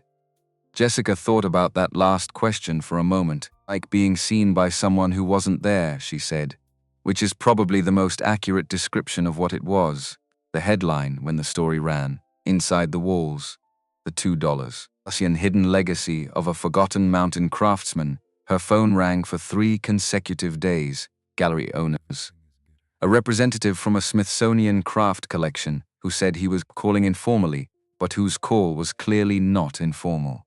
The private collector from Virginia, who had already offered $650,000 for the hawk, calling back with a revised offer of $800,000 cash, same-day wire, No further documentation required. Let them all go to voicemail. She returned 2 calls. The first was from the Appalachian Arts and Heritage Conservancy in Knoxville. A woman named Carol explained the grant program for preservation of material culture sites, the funding structure, the reporting requirements, the philosophy behind the program, which was that significant craft traditions were regularly lost not through active destruction, but through simple neglect, the failure of anyone to show up consistently enough to maintain what existed. No obligation to sell or transfer anything, an annual amount, modest relative to the collection's assessed value, but meaningful against the actual costs of maintaining a one-room structure without electricity, or running water through a mountain winter, support ongoing maintenance and public programming. She thought about it for 8 days. The thinking was less deliberation than confirmation. She was making sure that what she had already decided was what she actually meant, and it was. Circled back and said yes. The second call she returned was from a high school art teacher in Waynesville, who wanted to bring 17 students. Saturday morning, Jessica said. Arrive by 9. Age board designation changed something at the county level that she felt in small, practical ways over the following weeks. The dirt road got a county maintenance visit in late November. Someone graded it, set the drainage channels correctly. The ruts that had made the last quarter-mile unreliable in wet weather became navigable. She hadn't requested this. She suspected James Brown, 8, whose jurisdiction included the road, and who seemed to have developed a quiet investment in the cabin's continued functioning. Also received a letter from the Henderson County Tax Assessor's Office informing her that as a heritage-designated site with documented public programming, the property was eligible for a revised assessment. New assessment was not $4, which would have strained credibility, but it was considerably lower than standard residential property rates, and it included a note that future assessments would be handled by the heritage property specialist rather than the general assessment staff. She put the letter in the Cabot N Records notebook between the Heritage Board designation certificate and the Conservancy grant agreement. Kevin was still there in December. He had stopped framing his presence as temporary around the 4th week, by announcement, but by the gradual replacement of language like a few more days with language like next spring, we should look at the east wall trim, because the caulking is going to need replacing after this winter. Let that stand because it was true about the caulking, and also true in the other sense, the sense in which next spring was a real place they were both moving toward. He had built, over 2 months, a relationship with the workshop students that she had not anticipated or arranged. He was closer in age to the middle school students than she was, which created a different kind of access. He could demonstrate beginner errors more authentically because he was still near enough to being a beginner himself that the errors were not performance. They explain why a mistake mattered in language that arrived more naturally to an 11-year-old, because his frame of reference was closer to theirs in time. Harry noticed it the 3rd Saturday he came up and found Kevin running the workbench session, while Jessica gave a tour inside. He's good at that, Gary said. On the porch afterward, he pays attention to what works and adjusts, she said. Evelod. Harold wrote something about Thomas doing the same thing with the curing boards at 8 years old. Gary looked at her with an expression that held something she received as warmth without needing to categorize it further. Harold would have considered Kevin entirely acceptable, he said. He considered most people acceptable, Jessica said. That was never the problem. Alone in the cabin on the evening of the last Saturday in November, when she read the final entry of the 4th journal, Kevin was in the storage room. Brenda had gone home an hour before, after a long afternoon, with 3 visiting groups and a school photographer who had wanted pictures of the open compartments for a local history piece. The cabin had settled back into its own register. Not empty, as the objects inside it constituted a kind of continuous presence, but quiet in the specific way it was quiet after people left, as if it were returning to a conversation it had been having with itself for 60 years and had merely paused. The oil lamp. Took the 4th journal from the cedar drawer, opened it to the last page, February 14, 2009. The cabin is finished. 14 pieces behind the walls. The drawer is sealed. The letter is written. She had read this before. What came next, and could have recited it from memory. She read it again anyway. The same reason you return to certain pieces of music, not because you have forgotten them, but because experiencing them directly is different from carrying them. I have done everything I can do. The rest belongs to time, to whoever finds this place. I hope they understand what it means. Not the money. The money is not the point. I hope they know that someone saw them before they were born. Someone who understood what was coming for them, but built something to catch them when they fell. That is all I ever wanted to do, build something that holds. She closed the journal. She sat with the cabin around her. Lamp made the carved surfaces move, the shadows on the mantel shifting as the flame moved in the slight draft from the north window seam, the open-hand brackets on the shelf appearing to adjust their grip, the grain in the wall panels catching light differently at different moments. The hawk on the shelf did not move. It had not moved since 1973, when Harold held it up to whatever light was available, and decided it was the first piece worth keeping. Attentive tilt remained directed at whatever it had first regarded, unchanged by the decades between then and now. She turned off the lamp. She lay down on the bed in the dark. The same bed frame, the same joints that had not loosened in 60 years, a mattress she had purchased in October from a store in Hendersonville, which was an accommodation to physical reality she believed Harold would have approved. A smell from the open drawer was in the air, mixed with the old wood smell of the walls and the faint resin smell of the fresh cedar trim Kevin had installed on the east window frame. The cabin held all of its own history simultaneously, element present at the same time, none of them overriding the others. Outside wind came off the ridge in a long, slow push. The walls did not move. She had felt this many times now. The particular solidity of a structure built by someone who understood that the purpose of building was to make something that would hold when pressure came from outside. Harold had understood this in wood, a specific language of joints and grain direction, and the patience required to let material cure before you worked it, to let the wood become what it was going to be before you asked it to be something else. Understood it, the way you understand a principle that has been arrived at through long practice rather than through being told. Not as a rule you follow, but as a thing you know in your hands. She thought about what had been handed to her, like the cabin, the $4, the accumulation of contempt, compressed into the gesture of sliding a brass key across a polished table without looking at the person you were sliding it toward. And she thought about what could not be taken away, the hawk in 1973, the first piece worth keeping. The mantle finished in 4 months from storm-downed walnut. For a woman who had been dead for 5 years and would have said it was too much. 18 pieces in their cedar-lined spaces, waiting in oilcloth and silence for the specific weight applied to a specific stone by a specific person with a specific key in her pocket. The letter in the unsealed envelope, 6 words carved on the underside of the cherry wood face in a place found only by touch, only by someone lying flat on the floor with no other options and a light angled up from below. None of that could be taken away. It already wasn't. Harold had died in 2010, and his sons had sent someone up to handle it, and no one in the family had driven the mountain road to see what he had made. The work had remained. The compartments had remained. The letter had remained. The 6 words had remained carved on the underside of the drawer face in the dark, waiting for the specific hand that would find them.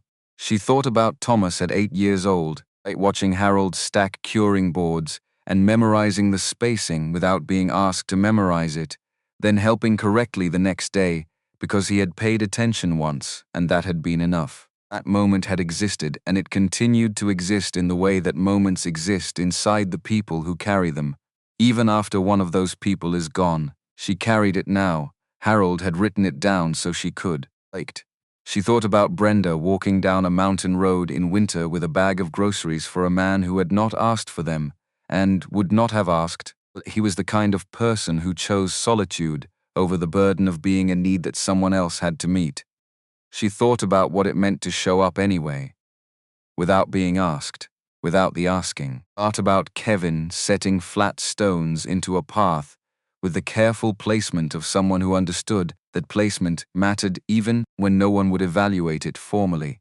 Later, coming back with 4 loads when 2 would have technically completed the task, because he could see from looking that there was more to be done, and seeing was enough reason to do it. She thought about herself, $37 left after the first week's groceries and fuel, driving to a hospital in a mountain city she had never worked in and asking for shifts. The specific decision to continue, not dramatically, not with any visible resolution, asked the continuation which was all it ever was when it was real. The wind came off the ridge again, longer this time, sustained, oaks at the clearing's edge making the sound that old oaks make when the wind is coming from the northwest, lower in register than spring wind, more resonant, sound of wood that has been carrying its own weight for a long time and has made a permanent arrangement with the weather. The walls absorbed it, 60 years of this, 60 winters of northwest wind off the Blue Ridge. You 60 springs of ice melt working into the soil around the footings.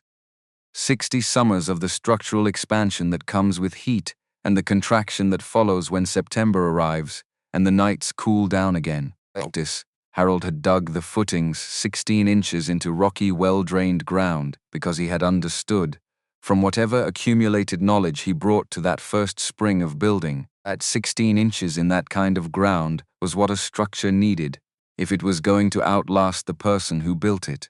He had been correct. She lay in the dark and felt the structure being correct around her, not with any quality beyond the physical, with the particular quality of presence that a well-built thing has when you are inside it and the weather is pressing against the outside and the thing is doing exactly what it was designed to do, holding the line between inside and outside, like the one from becoming the other, maintaining the distinction that made shelter mean something. She did not fall asleep immediately. She lay in the particular wakefulness that is neither fighting sleep nor pursuing it, the kind that allows for thought without agenda, for following one idea until it connects to another without forcing the connection. She thought about the Saturday morning coming, 6 students at the workbench, Kevin setting up the vises, Gary possibly coming up in the afternoon if the job he had in Asheville finished on time. She thought about Brenda on Tuesday, about the heritage designation and what it meant for the 50 years after this one, whoever came up this road after her. For whoever found the designation in the county record and understood what it was protecting and why. She thought about Harold writing that final entry in February 2009 and sealing the cedar drawer and understanding that what came next was not his to determine, leaving it to time, trusting the structure he had built to do the thing structures do when they are built correctly, which is to outlast the intention that built them and go on serving purposes their maker never anticipated. She closed her eyes. The lamp was off. The hawk on the shelf was in the dark. The writing desk was in the dark. The rocking chair by the fireplace and the carved mantel above it and the open-hand brackets and the moisture meter on the windowsill and Harold's tools on the workbench and Thomas's photograph and Margaret's photograph and 4 journals in a cedar drawer and a letter that had been waiting in the dark for 2 years for the right person to arrive with the right key. All of it in the dark, of it present, all of it still here. The wind pressed in from the northwest. The cabin gave nothing back. It had been built to hold, and it held, like the way things hold when they are built by someone who understood that the point was never the building itself. The building was only the means. The point was always what came after. The person inside it, the weather outside it, long years of maintaining the distinction between the two, the quiet ongoing work of being exactly what you were made to be. She let the darkness come and slept, and was held. The way Harold Whitfield had intended, in the year 1961, like when he dug 4 corners 16 inches deep into rocky, well-drained ground on a mountain ridge in Henderson County, North Carolina, decided to build something that would still be standing when he was not. Something that would hold whoever needed holding, long past the point where the holding was anyone's conscious effort or anyone's deliberate intention. Just the joints, just the grain, just the deep footings in good ground, and the structure above them doing what a well-built structure does, holding, always holding.